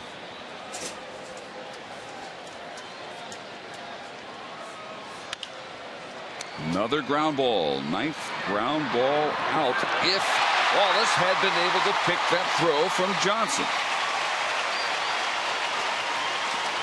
which he couldn't do, and Kinsler will take second base. Well, for the 5th straight inning, the Rangers will have a man in scoring position, this time with 1 out. With good hitters coming up, you have to think sooner or later that hit with a man in scoring position has come along. That was a case where Johnson had plenty of time, took his time trying to make an accurate throw, but made the kind of throw was almost impossible for Wallace to block. The Rangers as a team just not consistently swinging the bats the way they're capable of. Occasionally there'll be a game where they break out of it, but haven't really been able to get hot again and stay that way for a while. Get that consistent offense rolling. Tonight's a perfect example of that. A lot of opportunities, but no one cashing in yet.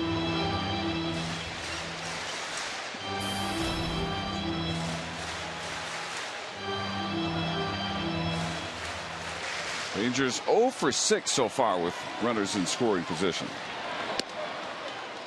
Breaking ball drops in for a strike. Elvis has one of only 3 Ranger hits. It was his single in the first. The other 2 both came in the 4th. A leadoff single by Beltre, 1-out single by Murphy. But he struck out Torrealba and got Moreland to pop up. And now up on Andrews. No balls, 2 strikes. Back on May 20th, the Rangers beat Lyles 5 innings, 9 hits, and 6 runs in that ball game in Houston. Came into the game with a .540 earned run average. Opponents were hitting .280 against him. And so coming into the game, at least on paper, you would expect the Rangers to be able to swing the bats pretty well tonight against him in their home ballpark. Hasn't happened yet, though. Oh, Elvis had a real notion on that one before holding up. Good thing he did. It was way out of the zone.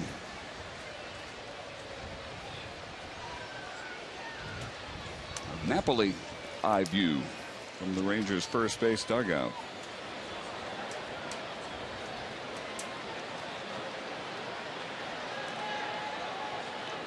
One out. Kinsler takes his lead off second, and that comes in and gets Elvis Andrus.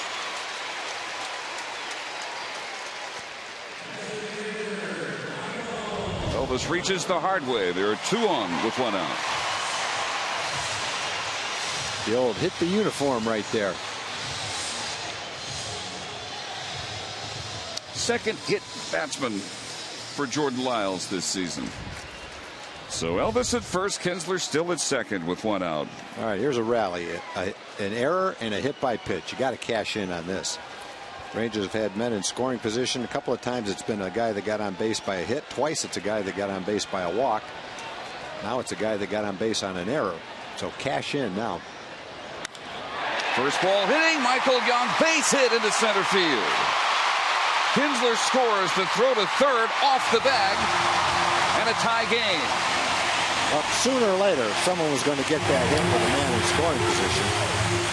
And it was Michael who dumps the line drive into right center, scores Ian. The Rangers do take advantage of the base runner who got on by the error. And now with first and third, they have a chance to take the lead with Beltre up. High fastball. Michael kind of fought it off and muscled it into the outfield.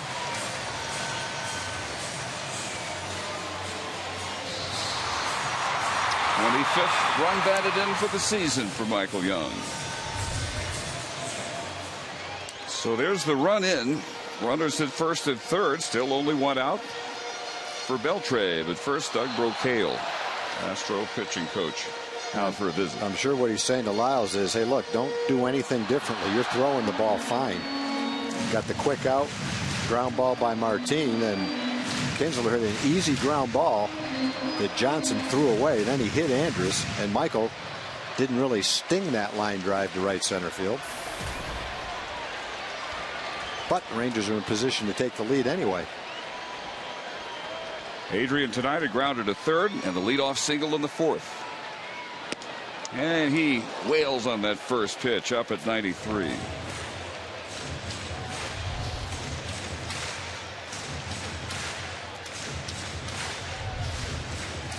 Way up. Yeah, that's like stretching the strike zone quite a bit. Outfield straight away against Beltre. Infield hoping a double play ground ball. Lyles can serve that one up. 1 ball, 1 strike. Got a pretty good slider by Lyle right there.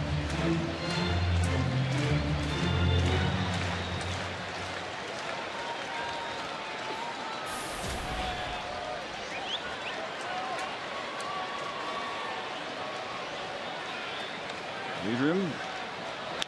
1-1 pitch through the hole, base hit. And the Rangers take the lead as Andrus comes home to make it 2-1. Well, that's taking advantage of the opportunity. Both runs got on base, 1 on an error, 1 on a hit by pitch, then singles by Young, a single by Beltre. Gives the Rangers the lead.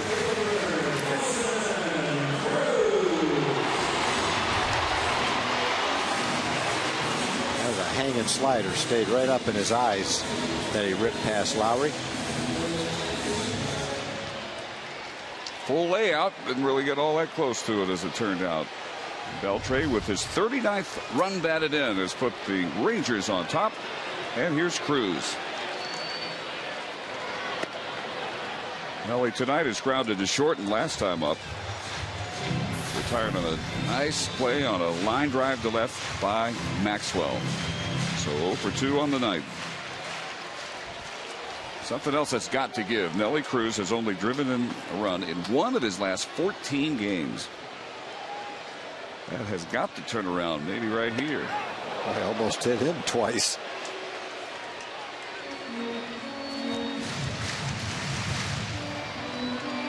Nelly, one of the Rangers, stricken by the virus earlier in the week.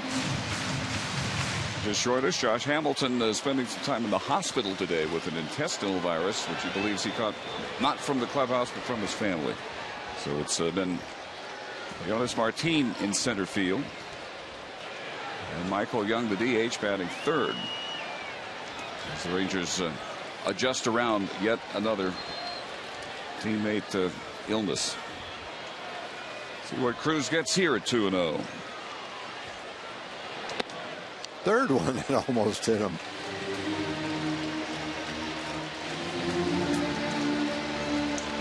See how close they were. Let's look at the replay. Pretty close to hitting his right leg.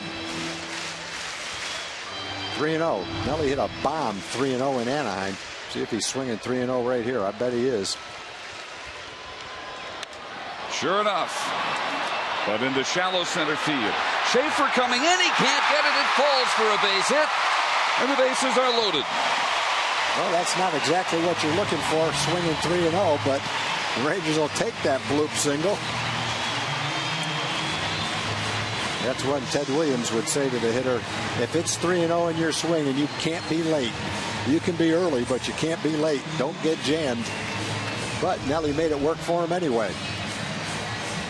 Last time up, he hit the line shot that Maxwell caught in left field. This time, a little blooper falls in to load the bases.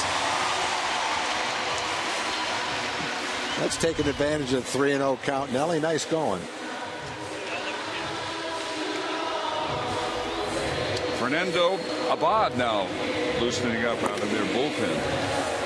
As 5 straight Rangers have reached after the inning began with the Martin ground out. Kinsler aboard on the air by Johnson. Andrews hit by a pitch. RBI singles by Young and Beltre. Cruz with the blue pit. Loading him up for David Murphy, who has walked and singled tonight.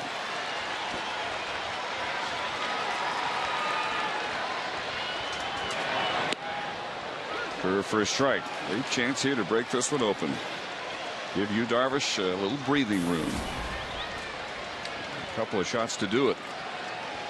With Young at third, Beltre at second, and Cruz now at first.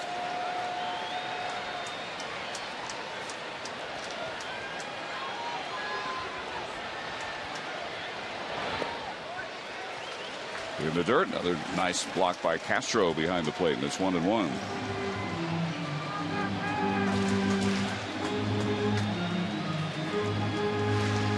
Pretty good stretch for David Murphy. Tuesday, a season high 3 hits. He's homered in 4 of the 6 interleague games, including the inside the park home run back home in Houston on May 19th. Lyles 1-1 pitch. Base hit, line straight up the middle. Young scores. Here comes Beltre. And the throw gets through Castro. 2 more home for the Rangers. A strong throw from Schaefer in center field. You would have had Beltre if Castro could have come up with it. I couldn't see whether it took a bad hop on him. Sometimes a strong throw is tough to handle because it's a short hop. Let's take a look at the throw. But it's a well-hit ball by David. He smokes the ball up the middle. Dave Anderson aggressively sending home the runner, and let's see what happens. That's one that's tough to handle. It's a short hop in front of the catcher. He couldn't handle it. I think if he was able to handle it, yep, tough play. He was going to be able to get Beltre, who has to go back now and touch the plate. Yeah, it's good of his teammate there to remind him. Haven't actually scored yet. Cruz and Murphy moving up on the throw, so second and third. Still only 1 out. It's a 4-run 5th. 8th Ranger to bat here, and it's Torrealba, who was grounded to second and struck out. Good night for David. A walk and 2 hard-hit singles. 2-run single, and Schaefer charged with the error on that throw. I guess that would have been what allowed David to go to second base. I guess they ruled. And Cruz, who had stopped at second, went on down to third.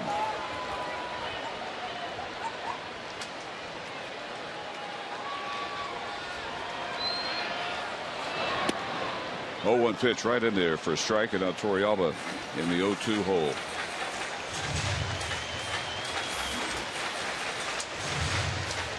Now 4 for 10 with runners in scoring position.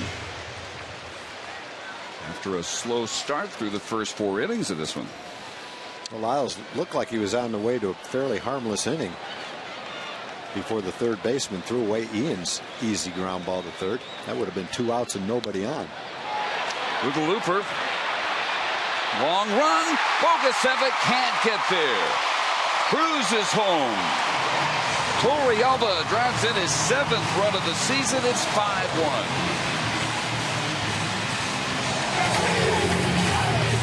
Great inning for the Rangers because they took advantage of their opportunity. It's a tough inning for Lyles, who might have had a much better fate if it wasn't for the error, and then's been victimized by a couple of bloopers falling in as well. That's probably going to be it for him. In fact, it is going to be it for him.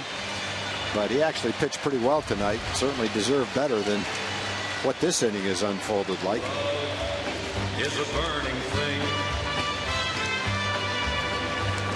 and it makes 7 straight Rangers have reached after the Martin groundout started this inning. So that is it for Lyles. Pitching change in the bottom of the 5th, a 5-1 game. fell into a burning ring of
fifth, and 5+ run innings. The Rangers running away with that category. They're 13th.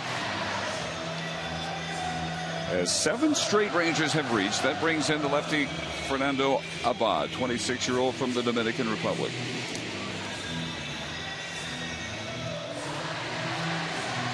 It's been a great inning for the Rangers. They had obviously a little bit of help with the error and the hit by pitch, and then they hit a couple of balls really hard and blooped in a couple. And when it was all over and done, well, it's not all over and done yet, but there's 5 in. Still have a couple of men on base. Lyles got to be sitting there thinking, man, I was going along pretty good. Felt like I was throwing the ball great. Next thing you know, I'm out of the game, and they've got 5 runs in.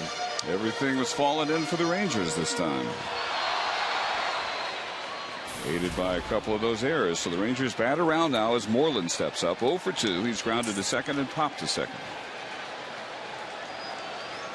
Odd parts of each of the last 2 years with the Astros.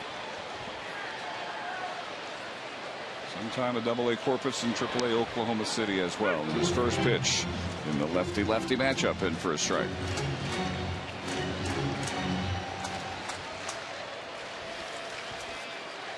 Mitch on a pretty good run, 400 average his last 5 games. Pretty good displays of his power in there as well. 1 ball, 1 strike. And it got started with the Martin ground out, then Kinsler reaching on the throwing error by Johnson. Andrews hit by a pitch. Young an RBI single. Beltre an RBI single. Cruz the bloop single, and then Murphy with the 2-run single. Torrealba followed with his RBI hit. And 1 and 2.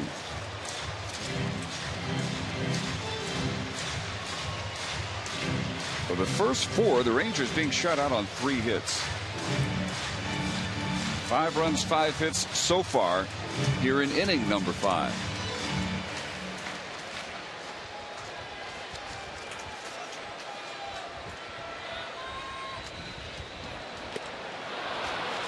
And Abad gets Moreland on the foul tip. Out number 2.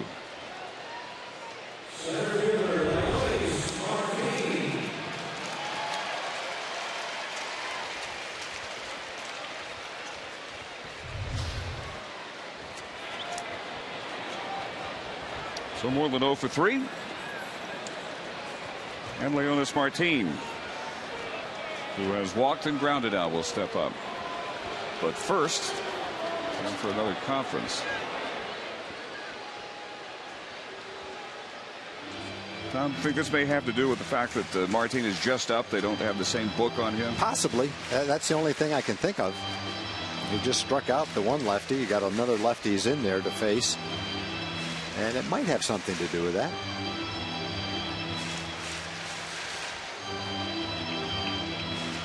Well, before Martin got called up, he had a hit and at least 1 RBI in his last 7 games at Round Rock. Trying to bring that good roll with him up to Arlington, and the first pitch almost hits him with a load of the bases.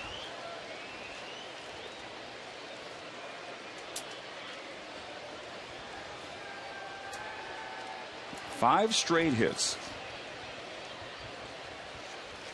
First 2 reached on the air in the hit by pitch. And the gates opened up against Lyles, and they have swept him all the way to the shower. Line shot to Wallace at first. That's the hardest hit ball of the inning right there. He turned around that fastball. Big inning for the Rangers. HOU Darvish sat for a while watching that. He had to enjoy it. He's now got a 4-run lead.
To answer our AT&T trivia question. Sunday, Jose Altuve stole home and homered in the same game. Who was the last to accomplish that feat? It was the Rangers' own Mitch Moreland, October 1st, 2010 against the Angels. So HOU Darvish takes them out for the 6th inning with a 4-run lead. Final line for Lyles. He went 4 1/3, 8 hits, 5 runs, 2 of which were unearned. Walked 2, struck out 1, hit at his batter, and threw 84 pitches, only 46 for strikes.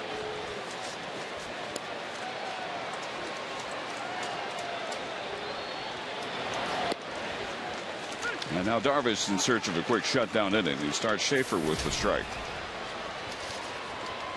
Well, Darvish has retired 5 in a row. A couple of them strikeouts, one of them a double play ball. And he's got still a 2-to-1 strike to walk ratio, 44 to 22. Torrealba tries to scoop that ball up the first base line. Can't do it, and Schaefer reaches. Let's check in with Joel. Hey guys, we got a bunch of people having here. Look, here's what the attraction is. You see these? Hey guys, we got the silver boot. This is what we're playing for this weekend. I told the Astros fans around here they may want to take a picture because it's staying here in Arlington again. And when we win it this weekend, we're going to be wearing the throwback unis. These are from 1986. This is Michael Young's that he'll be wearing tomorrow. Got the throwback hats. In fact, if you notice, right behind home plate, you see that logo down there, the beautiful Texas Rangers logo, 1986 logo. Another throwback. The whole ballpark will be throwback over the weekend. And remember, folks, this is the hottest ticket in town here at the ballpark. Start ordering those tickets early because these games are selling out, Dave. Yes, they are. That's the classic look Ranger uniform. Bobby Valentine instituted that, didn't he? Bobby was here. Occurred when we had that uniform. I'd always heard that he had something to do with wanting to go to that look. Is that true? I think he certainly was in on the decision to go to that look. That was one of the rare times where Mike Stone was the president of the Rangers, and pretty much all of us said we didn't really like the uniforms. And so he said, well, if you don't like the uniforms, design one yourself. And so we did. A lot of input on that. The players had input, coaches, Bobby. But it wasn't a marketing thing. It was really a baseball decision. A lot of people think it looked like the Dodger uniform, and it does a little bit. The idea was to have a classic look that would endure, a kind of uniform that you would never want to change. And so I guess I'm a little prejudiced along those lines, but I thought it was. Oh, I remember it going over great. And all the uniforms that along the way, in their own way, people have different opinions on them. Believe it or not, it's just hard to imagine, but there was a time when people thought that striped, loud Astro uniform looked good. Well, it's your home team, so you like the uniform. You go out and buy the jersey, and it may not be your first choice, but you like it. He thought he checked his swing, Lowry did, but I don't think he did. Not on that view. It looks like a strike. And for Darvish, his fourth strikeout. So to me, the great uniforms are the uniforms that never change. And that's the Yankee uniform. Because they can't be improved on, right? It's just a classic look. To me, that's the great uniform. That's the kind of uniform I appreciate the most. I like the Cardinal uniform, too. Yeah, that one is really unique. Yeah. And that's pretty much stayed the same, right? Yes, it sure has. Another classic. J.D. Martinez has struck out, grounded into a double play. And the pitch counts, Tom, have all stayed down, no more than 15. And, we said that right before the game. The key with you, his stuff is excellent. Throw strikes. And he has thrown strikes. He's used all his pitches, but he's gotten his fastball over. And for him, that's the name of the game. He also likes pitching in this ballpark. He started 5 times here and won every one of them. His last 4 starts coming into this game, he was 4-0 with a 2.39 ERA. So he likes pitching here.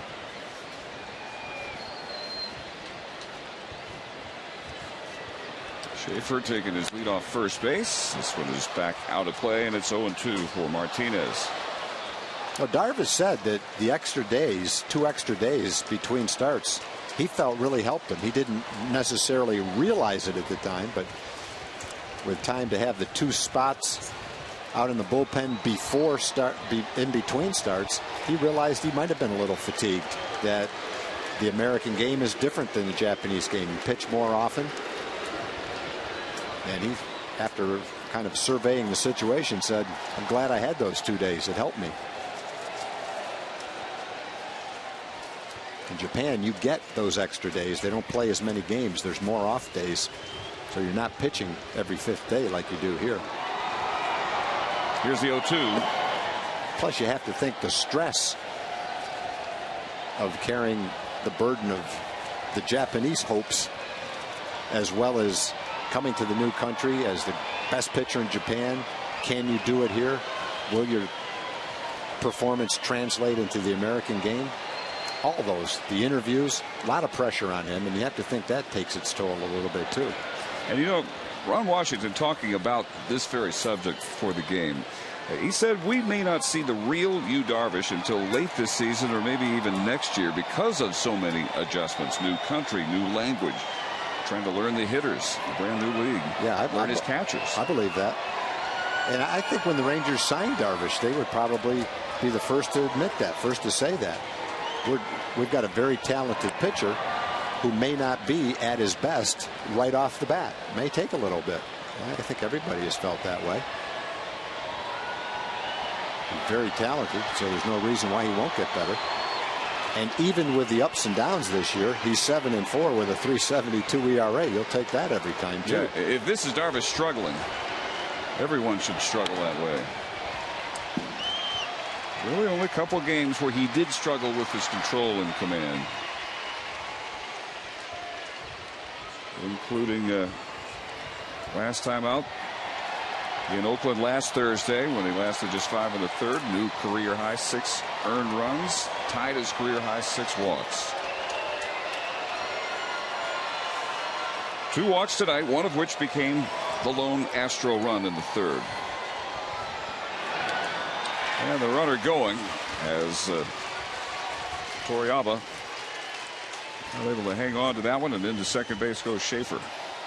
A good breaking ball. Wasn't the easiest pitch to catch and throw on, but for the second time tonight, Martinez strikes out. Take a look at the ball he has to throw. You know, it's breaking down in a way, so he's got to reach down. He knows he has to be quick, catch the ball, transfer it to the hand, and in trying to be quick with that breaking ball down in a way, he just wasn't able to come up with it. But 2 more strikeouts for Darvish. Now he's got 5. 5 against the 2 walks. And Wallace has grounded to first and single. In fact, his single was leading off the 4th, and it looked like they might get something going, but Johnson followed by grounding into a 6-3 double play, and then Bogusevic struck out. 7 of the last 8 Astros retired by Darvish.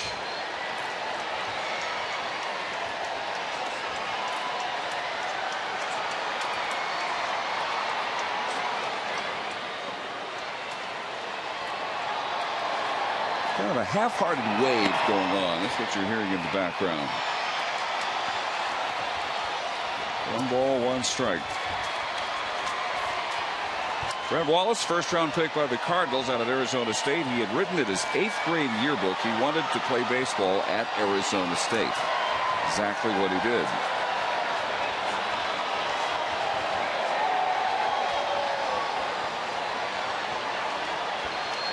Colorado got him in the 09 season at the deadline in the Matt Holliday trade. Good looking slow curve in for strike 2. That's a pitch that Darvish has really been able to feature tonight. Yeah, he's really mixed up his pitch as well. And he's got 2 different curveballs. You know, when you talk about 8 pitches, 2 of them are curveballs. One's a hard curveball, one's a slow curveball. One breaks, the slow one breaks a little bit more. There's the hard one that he likes to use for a strikeout, which he did. He strikes out the side around the leadoff bunt single by Schaefer. Lowry, Martinez, and Wallace all go down swinging.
brought to you by Sonic. Tonight's jackpot worth $300 in dinner for two at a Sonic drive-in. And tonight the Rangers are hitting for Marie Lusk from Euless. If a Ranger hits a grand slam during this inning, Marie Lusk wins $25,000. You can register at any participating Sonic restaurant. And the Rangers with the top of the order to start the bottom of the sixth inning. Kinsler is twice flied to right. And a key at bat in this game with one out in the fifth. He reached on an error on the throw by the third baseman Johnson. The floodgates then opened. Bod called in to get the last two outs that Jordan Lyles could not get.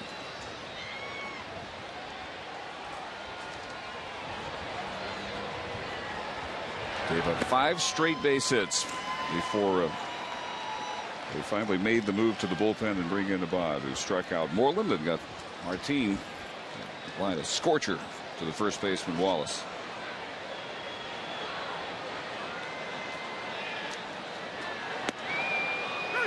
Checked his swing, still in there, 2-1.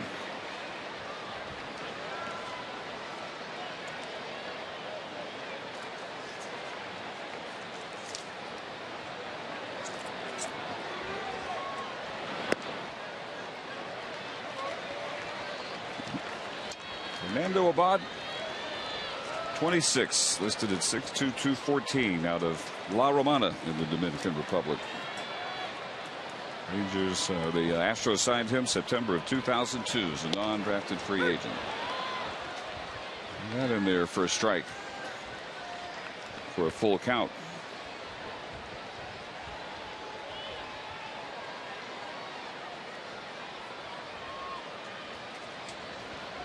Andrus next, and then Young. Outside, a leadoff walk for Ian Kinsler.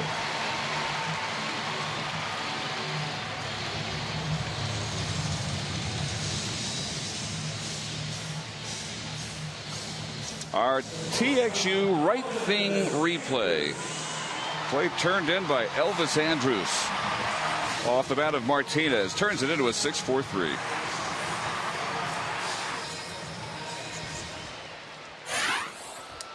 Flagged it down, spun around, got rid of it to Kinsler. Elvis acrobatics. Kinsler at first, and Andrews a big cut and a miss. Elvis singled his first time up, stole second, stranded at third in the first. He grounded to second in the third, hit by a pitch last time up.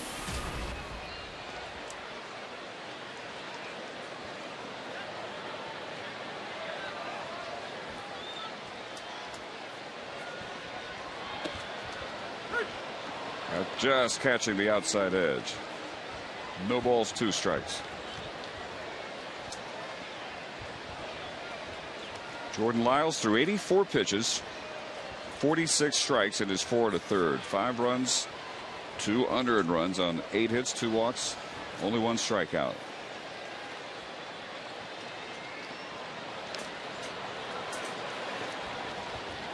Just a piece. Elvis staying alive.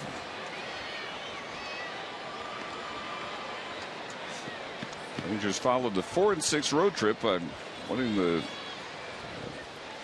Diamondback series, taking 2 out of 3.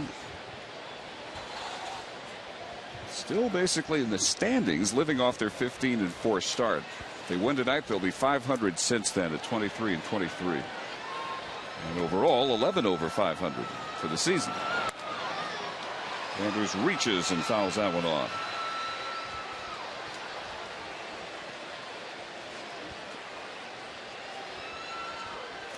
And they are underway now out at Angel Stadium, Arizona at the Angels. Dan Herron on the mound for LA.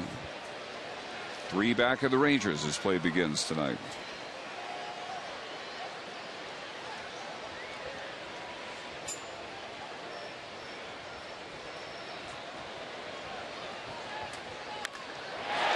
Line drive to center, a base hit. Another good at bat for Elvis. Had 2 strikes. He's just trying to play pepper back through the middle, trying to have a nice short swing, make contact, and drive it back through the middle. And it comes together perfectly for him right there. High fastball, doesn't get underneath it, just lines it right straight back through the middle. Had a tough breaking ball that he was able to foul off to keep the at-bat alive, and lines that right into center field.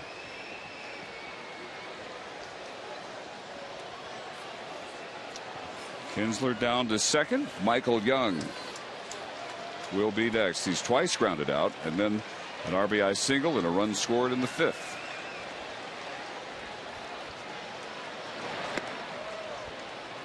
The game of pepper is a lost art. I don't think the players even play that anymore. Ted Williams was a huge proponent of pepper, and for people that might not even know what that is, it's just a little game while you're warming up. You get 2 or 3 fielders with their gloves and a batter who's 15 or 20 feet away, and they just toss balls, and the batter tries to hit little one-hop sharp ground balls to each fielder, one right after the other, and you try to do it in a row, so each one catches one. And then if you're kind of playing the game, if you hit it in the air and one of them catches it, then he gets to go in and be the hitter. And Ted Williams used to make the hitters do that for probably 15 or 20 minutes every day of spring training. He really felt that little art, as simple as it sounds, was something that really helped you as a hitter. And if he was going around observing the little games of pepper that were going on and didn't like the way the hitter was hitting the ball, he would jump in and do it himself. And when he did it, virtually every single ball was a tough one-hop ball to field for the guys in line playing pepper. He was an artist at it, and he really firmly believed that helped him as a hitter, and therefore if you were good at it, it would help you as a hitter too. Sharpening your hand-eye coordination. Yeah, I think he felt that way.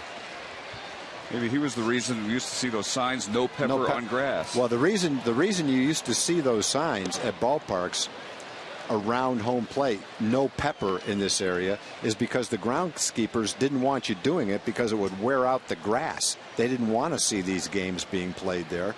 And so I think as a result of that, they just died out. There was nowhere to do it since they wouldn't allow you to do it in the places where you normally did it. Occasionally you'd see some guys doing it in the outfield. And the other game that you don't see anymore is a game of flips, where it's essentially a game of pepper, but when you hit the ball to the fielders, they flip it up in the air with their glove. And if it touches you without you being able to flip the ball in the air, then that's a point against you. And eventually it works its way out. Whoever loses the game is the one that can't flip the ball. Some guys are really good at that, but you never see that anymore either. There's probably a lot of big league play. Watch out, Adrian. Probably a lot of big league players that have never played pepper before. Probably some young ones that don't even know what it is.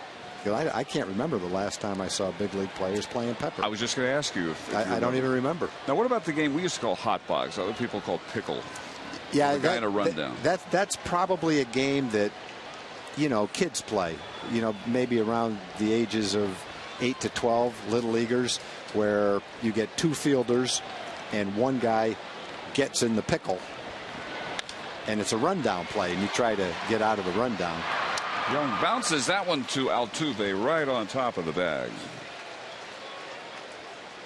Kinsler manages to get to third, though. But yeah, we used to play that all the time too. Long at bat for Michael, ends up in that double play. Easy play for Altuve.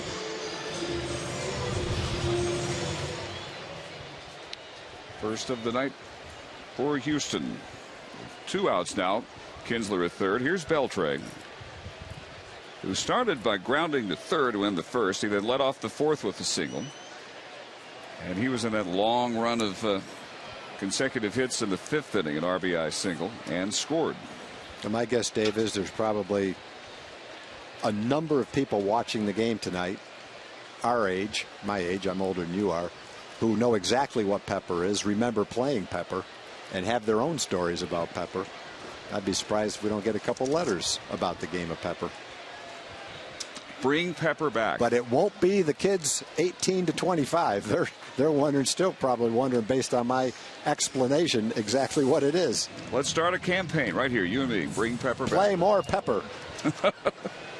Meanwhile, new pitcher making his way in, Ryder Cruz.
Offer $10 upper level tickets, $10 cash parking, and a post-game fireworks show. Don't miss it next week when the Rangers host the Rockies. Just enter Verizon as the coupon code on TexasRangers.com. So the new pitcher is the 25-year-old from Santo Domingo, Dominican Republic, Ryder Cruz. Not very pretty numbers his first 19. Not very good numbers. Too many walks, too many home runs, too many hits, basically. But he does have a good arm. Just not getting much in the way of results right now. Well, he inherits Kinsler at third with 2 outs. Beltre at the plate. Season started well for Cruz. First 16 appearances through May, 1-0 with a 3.12 ERA. June has not gone well for him. 11 earned runs in his last 3 appearances, covering just 3 1/3 innings. That one almost hits Adrian. Yeah, for a relief pitcher who's only got 20 innings, all it takes is 1 or 2 outings where you give up 2 or 3 runs, or maybe 4, and it pretty much does in your ERA for a while. If I remember right, in Houston, he drilled somebody and made the Rangers a little bit upset. Might be wrong on that.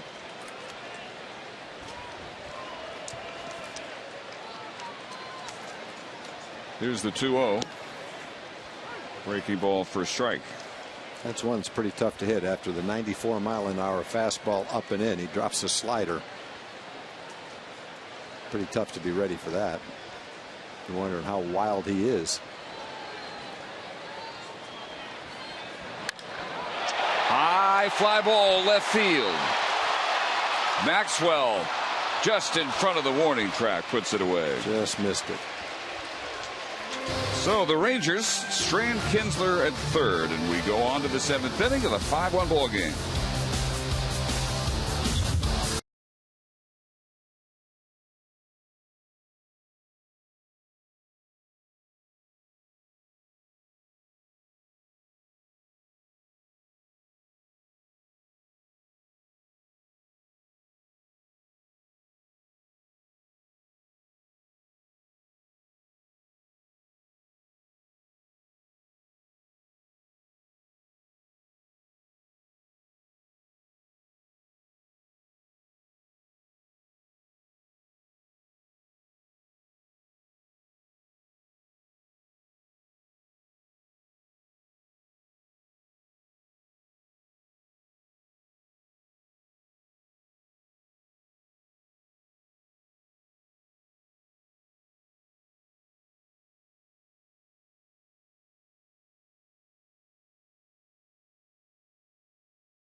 For kids.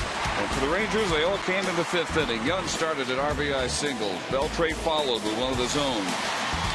2 batters later, David Murphy, a 2-run single. And took second on the throwing error by Schaefer out in center field.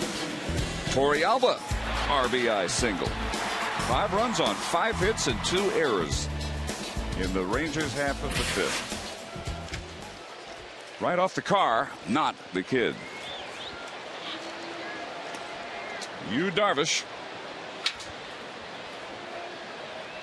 Well, he stayed after it, though. Stealing a base, he stayed after it, and he made it just under the wire. Nice job. Well done.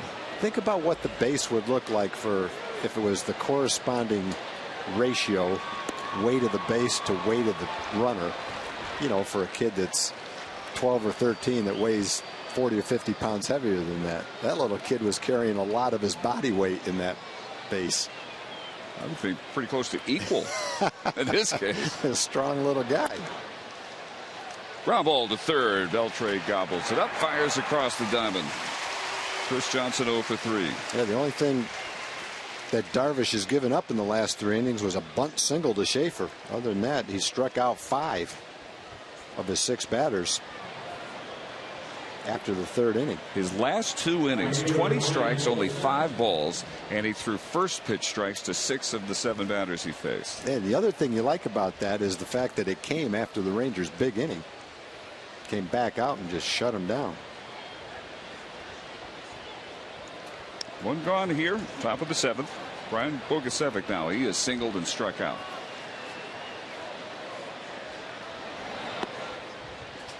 Hughes' 83rd pitch. He came on talking about how he had the week to try and figure out what his control problems were in Oakland. 56 strikes against only 27 balls tonight for you. He's issued 2 walks. They were both in the first 3 innings. One led to the Astro run. That was a leadoff walk to Jose Altuve in the 3rd. He then stole second, scored 2 batters later on a single by Jed Lowry. And that has been it. Lowry had the other walk harmlessly with 2 outs in the 1st. A big sweeping curve foul back. Good curveball tonight. Both varieties, the slower one and the harder one. The game last. Go ahead, Dave. Yeah, the game last month in Cleveland where he struck out 11 batters and really only had that pitch working consistently. He's had more than just the curve working for him tonight.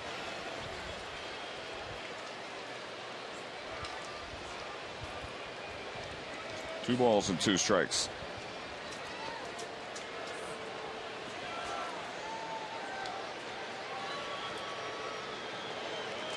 Bogusevic, great arm out right field. Not surprising because he was drafted as a pitcher. First round of 05 out of Tulane. They converted him to the outfield 3 years later.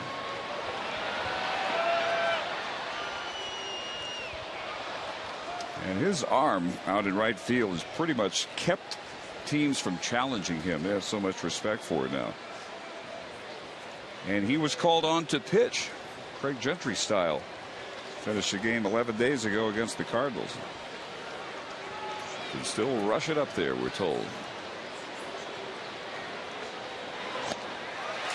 Darvish rushes that one right past him. 7th strikeout. Yeah, the last 2 pitches looked exactly the same. One was 87 and the last one was 93. He really is very good at changing speeds. And Bogusevic fouled off the one at 87, and I think this one snuck by him at 93. So 2 outs, and 4 of the last 5 outs for Darvish have been strikeouts. Lowry, Martinez, Wallace all in the 6th. Here's a high drive by Justin Maxwell. Deep to left field and gone. It's into the Astro bullpen. Home run number 7 for Justin Maxwell. We were talking about that pitch earlier in the game, that the first time through the lineup you can kind of toss that slow curveball up there and a hitter will take it. Number 1, they haven't seen it. Number 2, they're probably looking for a fastball. But then later in the game, after hitters have hit a couple of times, that same pitch might be one they're ready for. Now, I don't think he's looking for this pitch. He looks like he puts his foot down early, but he keeps his hands back and waits and has the power to still hit that ball out of the ballpark. I think as the game goes on, that pitch can be a little bit less effective. First pitch to Jason Castro, ripped into the corner. And he's into second base with a 2-out double. With the home run by Justin Maxwell, another $16,000 has been raised to support prostate cancer research. You can make a donation by calling 800-798-CURE or go online to www.pcf.org. A home run challenge leading up to Father's Day every year. Maxwell shot 403 feet. Oh, Maxwell on his last at bat had a couple of fastballs thrown right by him. And it looked like after that home run, Torrealba kind of tapped himself as if to say, my fault.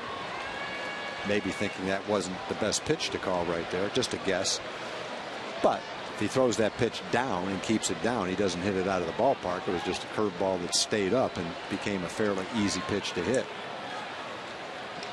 It's not necessarily the call, it's the location of the pitch. If he makes a good pitch with it, chances are it's not a home run. Robbie Ross out in the Ranger right center field bullpen loosening. This will be pitch number 92 for Darvish. 2 quick outs here in the inning, then the homer by Maxwell followed by the Castro double. Strike at the knees. Altuve had scored their only run after a leadoff walk in the 3rd. Other 2 trips he's grounded to short. And he leads all Major League second basemen with the batting average at .321 as of this very at bat. Leads in hits, second in on base percentage for that position. Great all around year. Looks at strike 2.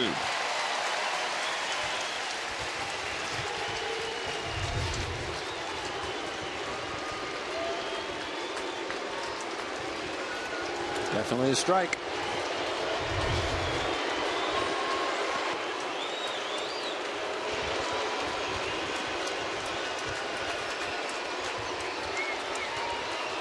Darvish hearing his name chanted on the 1-2 pitch. Called strike 3. All fastballs, all strikes. Strikeout number 8 for HOU Darvish.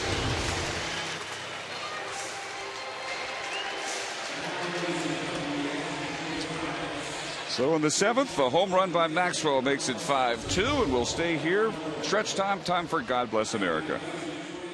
God Bless America with Jill Inge. God bless America, land that I love. Stand beside her and guide her through the night with the light from above. From the mountains to the prairies to the oceans white with foam. God bless America, my home sweet home. God bless America, my home sweet home.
Sports City Toyota. Go to sportscitytoyota.com. We'll deliver anywhere in Texas. Dave Barnett and Tom Reed, the bottom of the 7th, and the Rangers wouldn't mind an insurance run or two. Up 5-2. It'll be Cruz, Murphy, and Torrealba. Nelly has grounded out, lined out to the left fielder Maxwell. Last time up, singled and scored. He had the middle hit and then run of 5 straight base hits that chased Jordan Lyles in the 5th.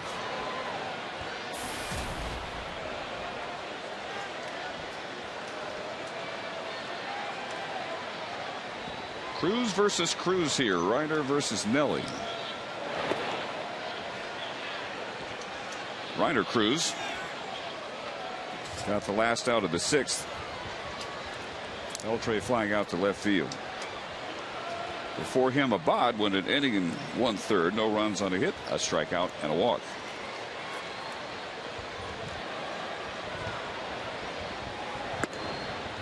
That's in there at 94, and it's 1-2.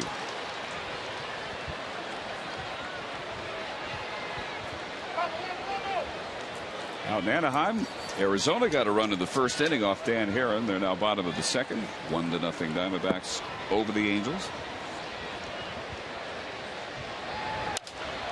Broke it back, ground ball to Lowry. 1 gone in the Rangers 7th, and time for our Toyota Trucks on the road scoreboard. Cubs shut out Boston today. Cleveland the same to Pittsburgh. Colorado and Detroit tied bottom of the 9th. Yankees won at Washington. Toronto another shutout over Philly. Tampa Bay 11-0 over Miami. Baltimore 4-2 over the Orioles. Milwaukee, Minnesota tied top of the 8th. Kansas City 3-2 in St. Louis, bottom of the 8th. And here's David Murphy, who has reached all 3 times. Other scores: the Arizona lead. Oakland up 3-1 on San Diego, still batting bottom of the 1st, and San Francisco an early run and a 1-0 lead on Seattle. The White Sox up at Dodger Stadium over Los Angeles 2-1 in the 2nd. Save huge on a new 2012 Tundra at your local Toyota dealer. Good night for David Murphy. A walk, single in the 4th, and a 2-run single in the 5th.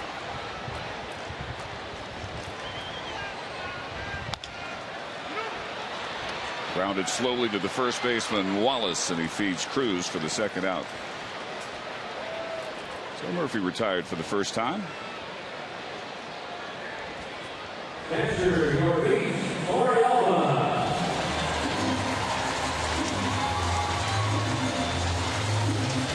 Shovel toss from Wallace, and now Torrealba. Yorvit is grounded to 2nd, struck out, and he capped that run of 5 straight hits with his 7th RBI of the season in the 5th.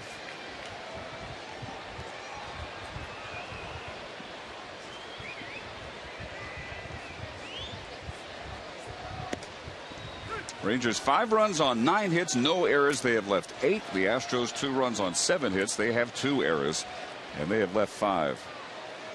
2 of the 5 runs surrendered by Lyles were unearned in that 5th inning.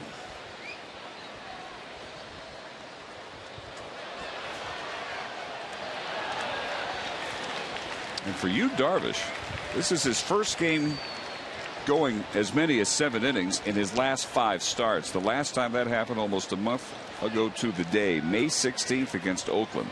He went 7 2/3, allowing just 1 run and a 4-1 Ranger win.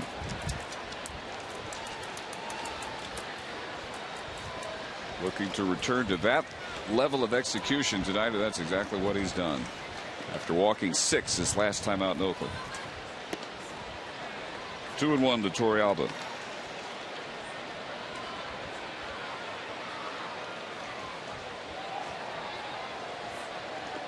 Rangers 3-game lead, still the largest in any division in the American League, but they gained ground only twice in the last 2.5 weeks. Torrealba looks at a strike at the knees. 2-2. Last time the Rangers had less than a 2.5 game lead, April 13th. It was 2 at that point. It is 3 over the Angels tonight.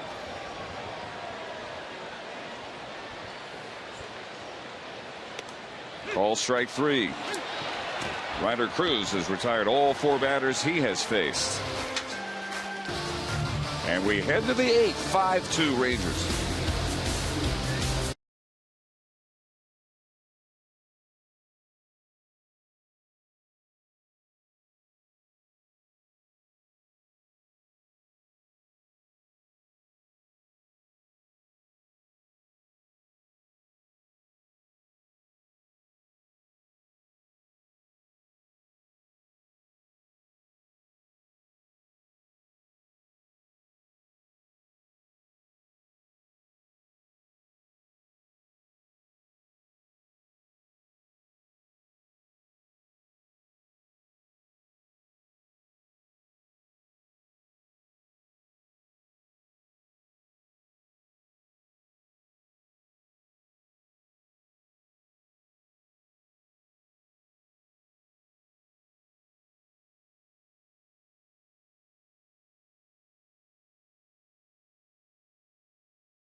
Moment, and it was in the 5th inning.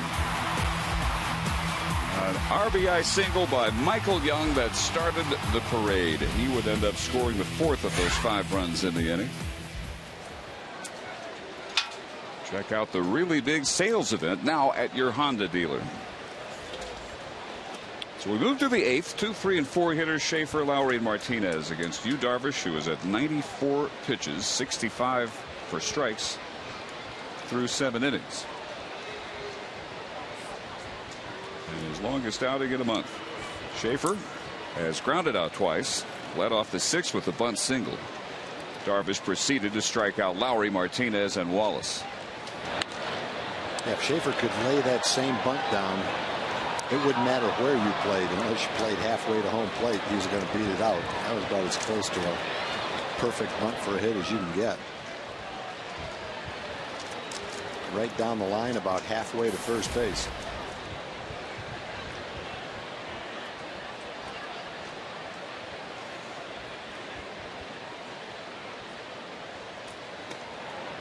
One ball, one strike.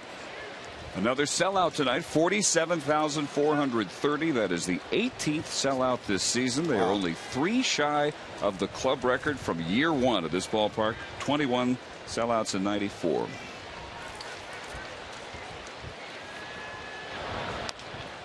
And if you're thinking of coming to watch some of the Silver Boot Series for Sunday's game, 1,000 tickets remaining, reserve seats plus standing room and obstructed view seats. So tonight sold out, looking very much like the entire series will sell out.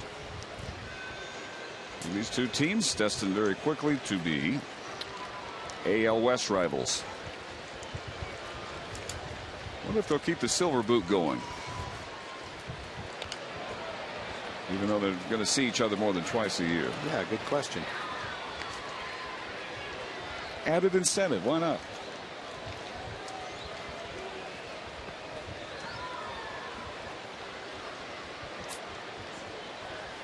Darvish ready to throw his 99th pitch.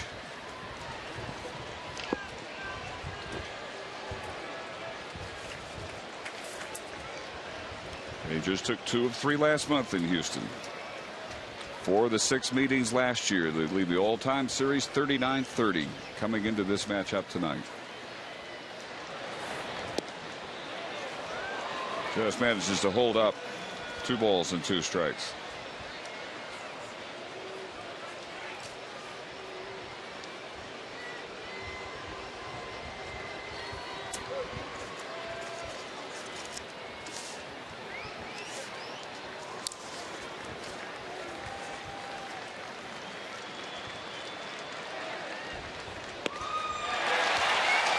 Schaefer goes down swinging. And Darvish's strikeout run continues. Struck out the side in the 6th. 2 of the 3 outs in the 7th. Schaefer to begin the 8th. Yeah, this truly is a game where Darvish has gotten stronger as the game has gone on. He was throwing okay in the first 3 innings, but once he entered the 4th inning, it's been all over. He's been throwing the ball great. And now Mike Adams in the bullpen with Darvish right at 100 pitches for the night. Yep, Mike's the 8th inning guy. If Darvish breezes through the 8th, no problem. If he runs into any problems, then Mike Adams will be ready. Joe Nathan, the 9th inning guy. Big key for Darvish, the first pitch strike, and many of them on that slow breaking ball. And the ratio of strikes to balls has gone up even more. It was about 2-1 for most of the game. It's over that now. 70 strikes, 31 balls. A lot of strikes today. 22 out of the 30 batters he's faced have seen the first pitch strike. Look at the result. Great ratio. In terms of pitch count, been a workhorse. 8 of his first 12 starts, he's gone over 100 pitches, and he's thrown as many as 121. That was in his 3rd outing of the season, a 10-3 win, 6 in the 3rd innings on April 19th at Detroit. 103 on the way here. The 0-2 pitch to Lowry. Called strike 3, number 10. A lot of these strikeouts are coming on his fastball too. It's a great night for him as far as mixing his pitches, but establishing his fastball and commanding his fastball. Struck out Altuve to end the 7th inning with a man in scoring position on 3 fastballs. This one comes back, catches the inside corner. Lowry didn't like it, but it looked like a pretty good pitch. Double-digit strikeouts now. 1 off his career high of 11. That was in Cleveland. May 6th, the game in which he lost 4-2. And the only pitch he seemed to have successfully working on a consistent basis that night was the curve. He's had more than just the curve tonight. It's a pretty good piece of his entire arsenal. Martinez has struck out twice, in between grounded into a double play. Their hero yesterday with a grand slam off Barry Zito in a 6-3 win. First of his career.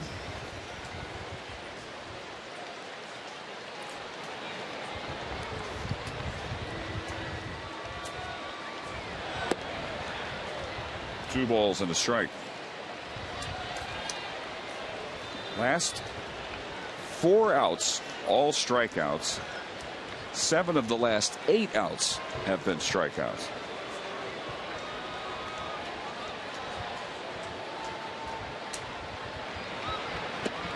Two and 2.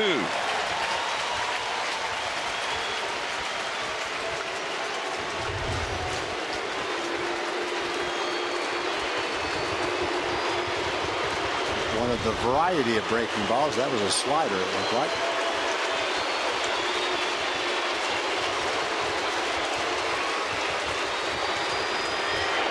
Two-two's a bit low at 95 miles an hour. 3 and 2. I think Darvish was thinking, okay, here's my last pitch. I'm going to pop my best fastball, and he didn't get the call. It was borderline pitch. Could have been a strike right at the bottom.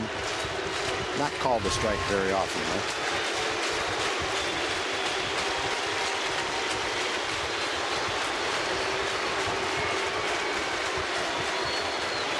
Here's the 3-2 and foul back.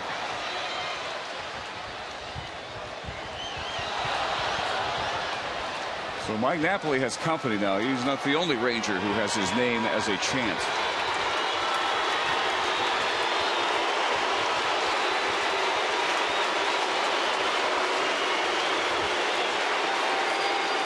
Number of the 47,000 plus on their feet for this pitch. Pitch number 110. Called strike 3. He strikes out the side in the 8th inning. Second inning out of 3 that he struck out the side. Looked like he shook off a bunch of signs to throw the fastball. And he had a good one tonight. Ties his high 11 strikeouts. 5 straight outs, 8 of his last 9.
Bring the energy. Most of that work in the 5th inning when the Rangers got all 5 of their runs on 5 base hits. RBI singles in by Young, Beltre, 2-run single Murphy, RBI single Torrealba. Other than that, they have strung up a bunch of zeros. But that big inning has them at 5-2. Another chance for some insurance runs. Here as Moreland leads off the Ranger 8th.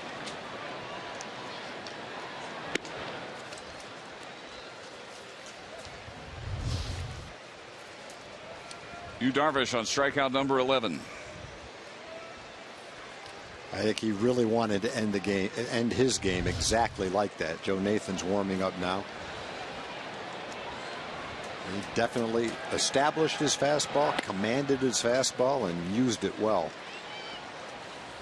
He was really pounding the strike zone, getting a lot of strikeouts with his fastball as the game went on.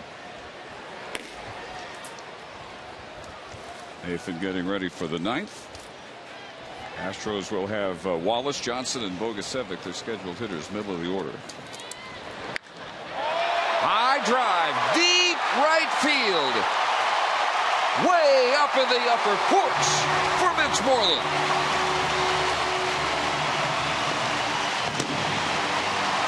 Setting off the fireworks, his 10th of the year at 6-2. That had some hang time to it. Fun watching that to see what was finally going to come down.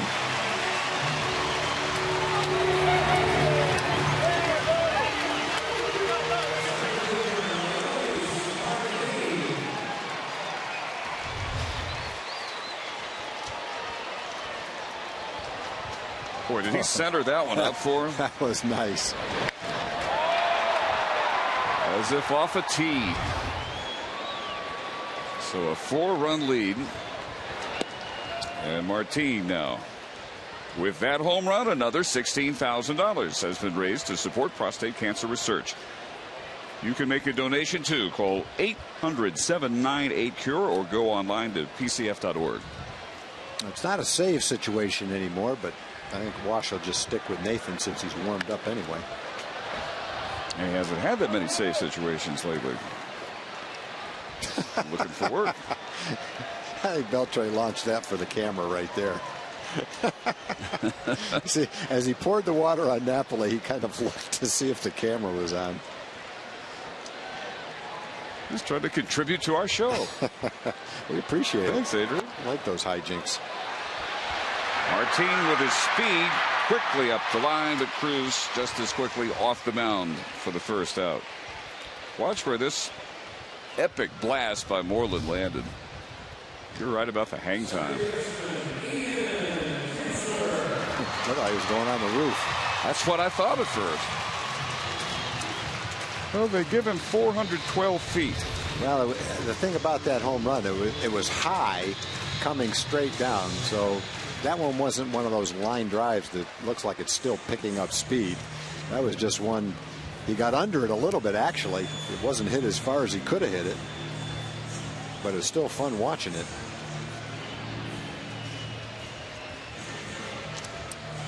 That will do it for Ryder Cruz, who retired 6 of the 7 batters he faced, Moreland being the exception. They have the right-hander David Carpenter ready to come in and pitch to the top of the order in a 6-2 game, bottom of the 8th.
Is returning to TV as the new co-host of CBS 11 News this morning.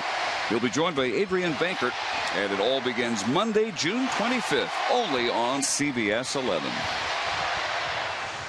Well, the 4th Astro pitcher of the night is the right-hander from Morgantown, West Virginia, 26-year-old David Carpenter. 22nd outing for David this year. Last 2 appearances have gone well. 4 scoreless innings, matched his career high 2 2/3 innings Tuesday at San Francisco. Originally called up from Oklahoma City May 28th, and he's got Ian Kinsler with a run in and 1 out. Ian, a couple of fly balls to right, reached on an error. Last time up he walked. Ryder Cruz went an inning and 2/3, a run, a hit, a strikeout, no walks. High into shallow right field, and Bogusevic waits, squeezes out number 2. Third time tonight, Kinsler flies out to Bogusevic. So with 2 outs, it'll bring up Elvis Andrus. 2 for 3. Singled his first time up, and again in the 6th. In between, he grounded to second, was hit by a pitch.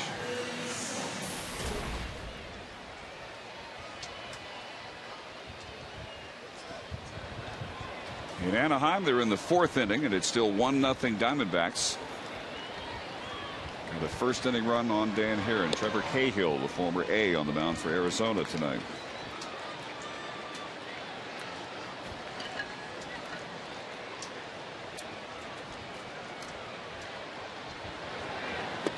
Bullpen, with the exception of that blast by Moreland, has been very effective for Houston. An inning and a 3rd scoreless, 1 hit ball from Abad. The only mistake Cruz made. Jordan Lyles in his 4 1/3 innings.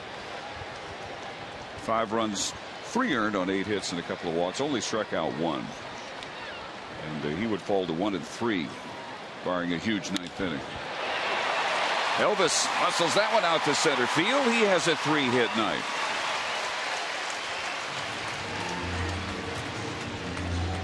Been on base 4 times. That's good for the on base percentage.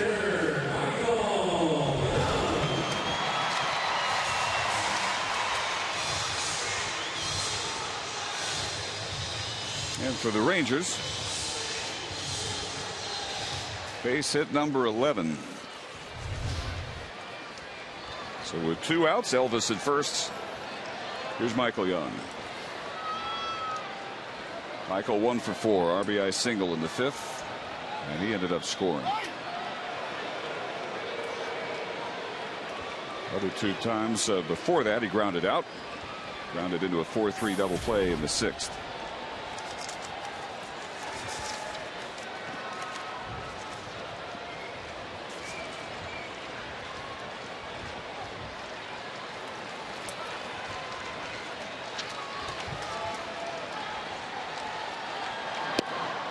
Strike at the knees.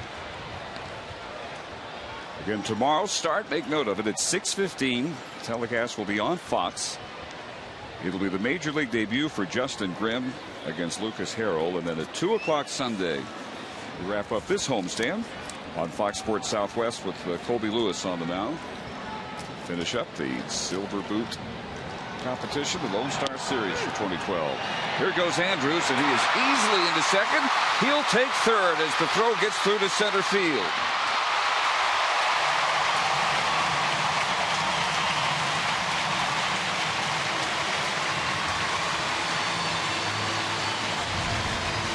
Stolen base, throwing error by the catcher Castro.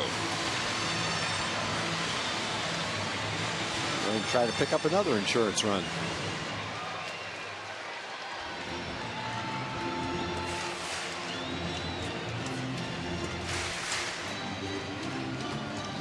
That would be the 3rd error tonight by the Astros. The other 2 were in that 5th,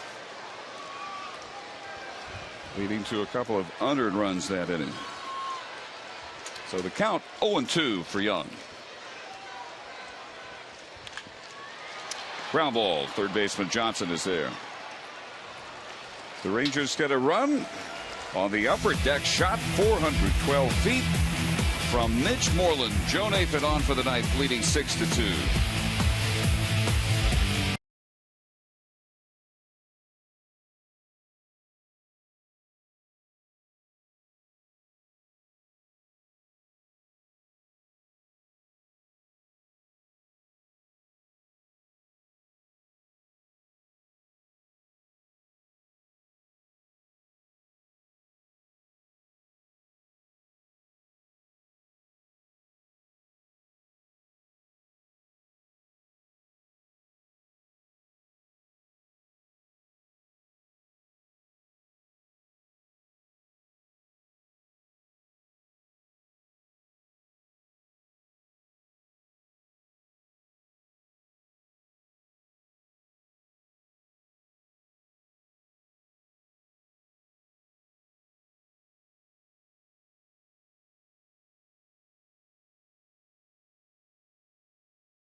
Yu Darvish's night is over. He goes 8 innings, 2 runs on 7 hits, equals his career high of 11 strikeouts and walks only 2. As you watch these strikeouts, you'll see the vast majority of them are on fastballs. Not a lot of trickery going on tonight, just power pitching and excellent use of his fastball. Throws 110 pitches, 76 were for strikes, and he gives way here in the ninth to Joe Nathan, who has finished 5 of the last 7 Ranger wins, but only a couple of save opportunities since May 28th. That was 10 days ago at Oakland and Wednesday against the Diamondbacks. And he starts Brett Wallace with a strike. Wallace a single in 3 trips tonight.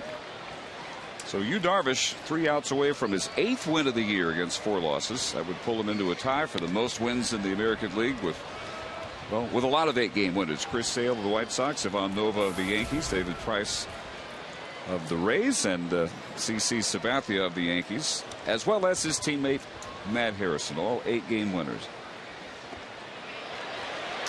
He went around. It's 1-2.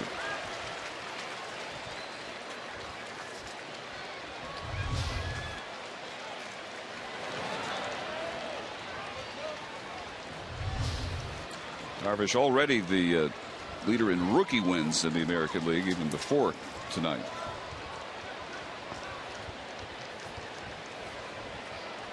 Working with the extra rest since his loss last Thursday in Oakland, it really appeared to do Darvish nothing but good. One of his best outings yet in his 13th major league start. And now Nathan on to finish it up.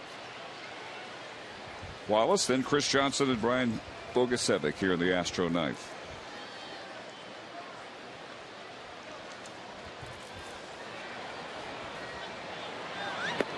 Three and two.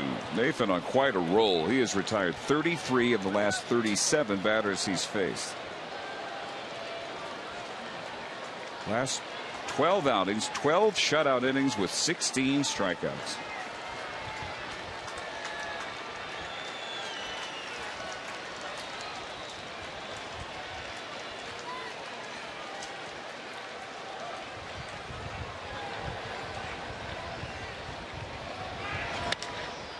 Through the hole, a base hit.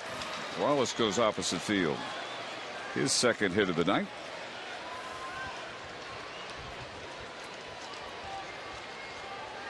And now Johnson, the third baseman, who is fouled out, grounded into a double play and grounded to third.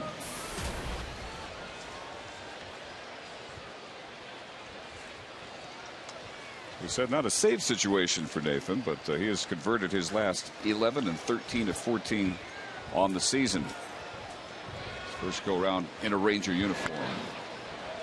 Johnson fouling the first pitch off.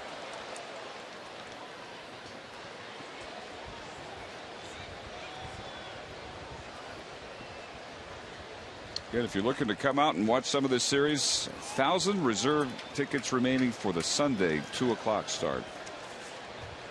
Otherwise, standing room and obstructed view only. Tonight, the 18th sellout of the season, 47,430.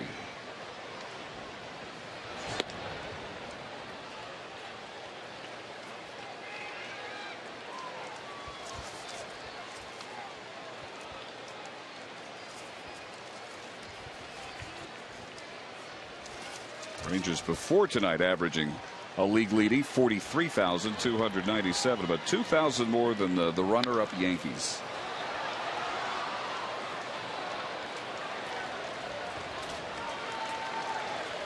The only team outdrawing the Rangers in the National League, the Phillies, only by about 1,500 a game in their case. Well, Phillies must sell out every game to draw that many people. I don't think their stadium's as big as ours. Not quite as big, right? Phillies in last place, too. Well, you just kept wondering all year when they're going to get ignited. They're still waiting. Well, probably not till Ryan Howard and Chase Utley come back. Johnson looks at strike 3, first out of the ninth.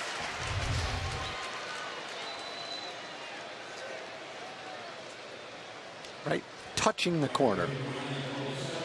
No way a hitter's going to like that call, but that's on the corner. All it has to do is touch it, not be inside the rectangle. Brian Bogusevic has struck out his last 2 times up. First time he singled with 2 outs in the second.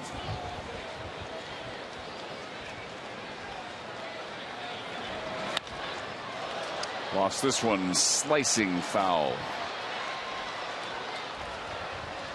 Yeah, Tom, Citizens Bank Park, about 6,000 fewer seats than Rangers Ballpark. Listed capacity. So they're right at a sellout every night. Sure sounds like it. In fact, sellout plus every night with their average. So the Ranger fans just keep pouring into the ballpark. If you haven't had a chance to do it, come be part of this atmosphere. Which a lot of the Ranger veterans say is as good as any place in baseball, if not better.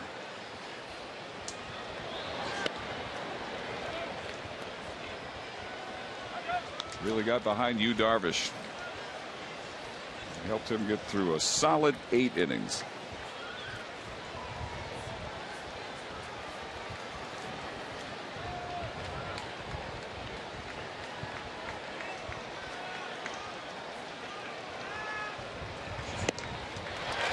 .95 miles an hour right past Bogusevic.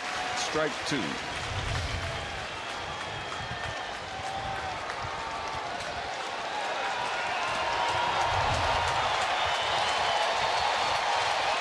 And now Nathan hearing the support.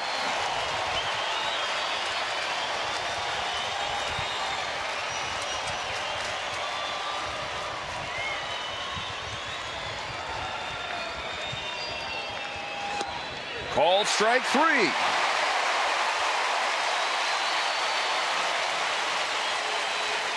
The last 6 outs, all strikeouts by Darvish, and 2 here in the 9th by Nathan. Boy, you talk about painting the outside corner. That one might have been a tad off the outside corner, but close enough to be called a strike. C.B. Buckner liked it. You wouldn't want to walk in the way of that punch.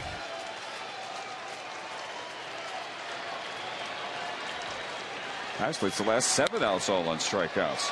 Justin Maxwell out into right center field, and Nelson Cruz puts it away, and the Rangers put away the Astros by a final of 6-2. David Murphy, one of the offensive heroes, couple of hits, including a 2-run single in the pivotal 5-run Ranger 5th inning. Upper deck shot by Mitch Moreland in the 8th to cap the scoring. Joe Nathan finishing up for HOU Darvish, who improves to 8-4 and ties a number of American League pitchers for the most wins in the league.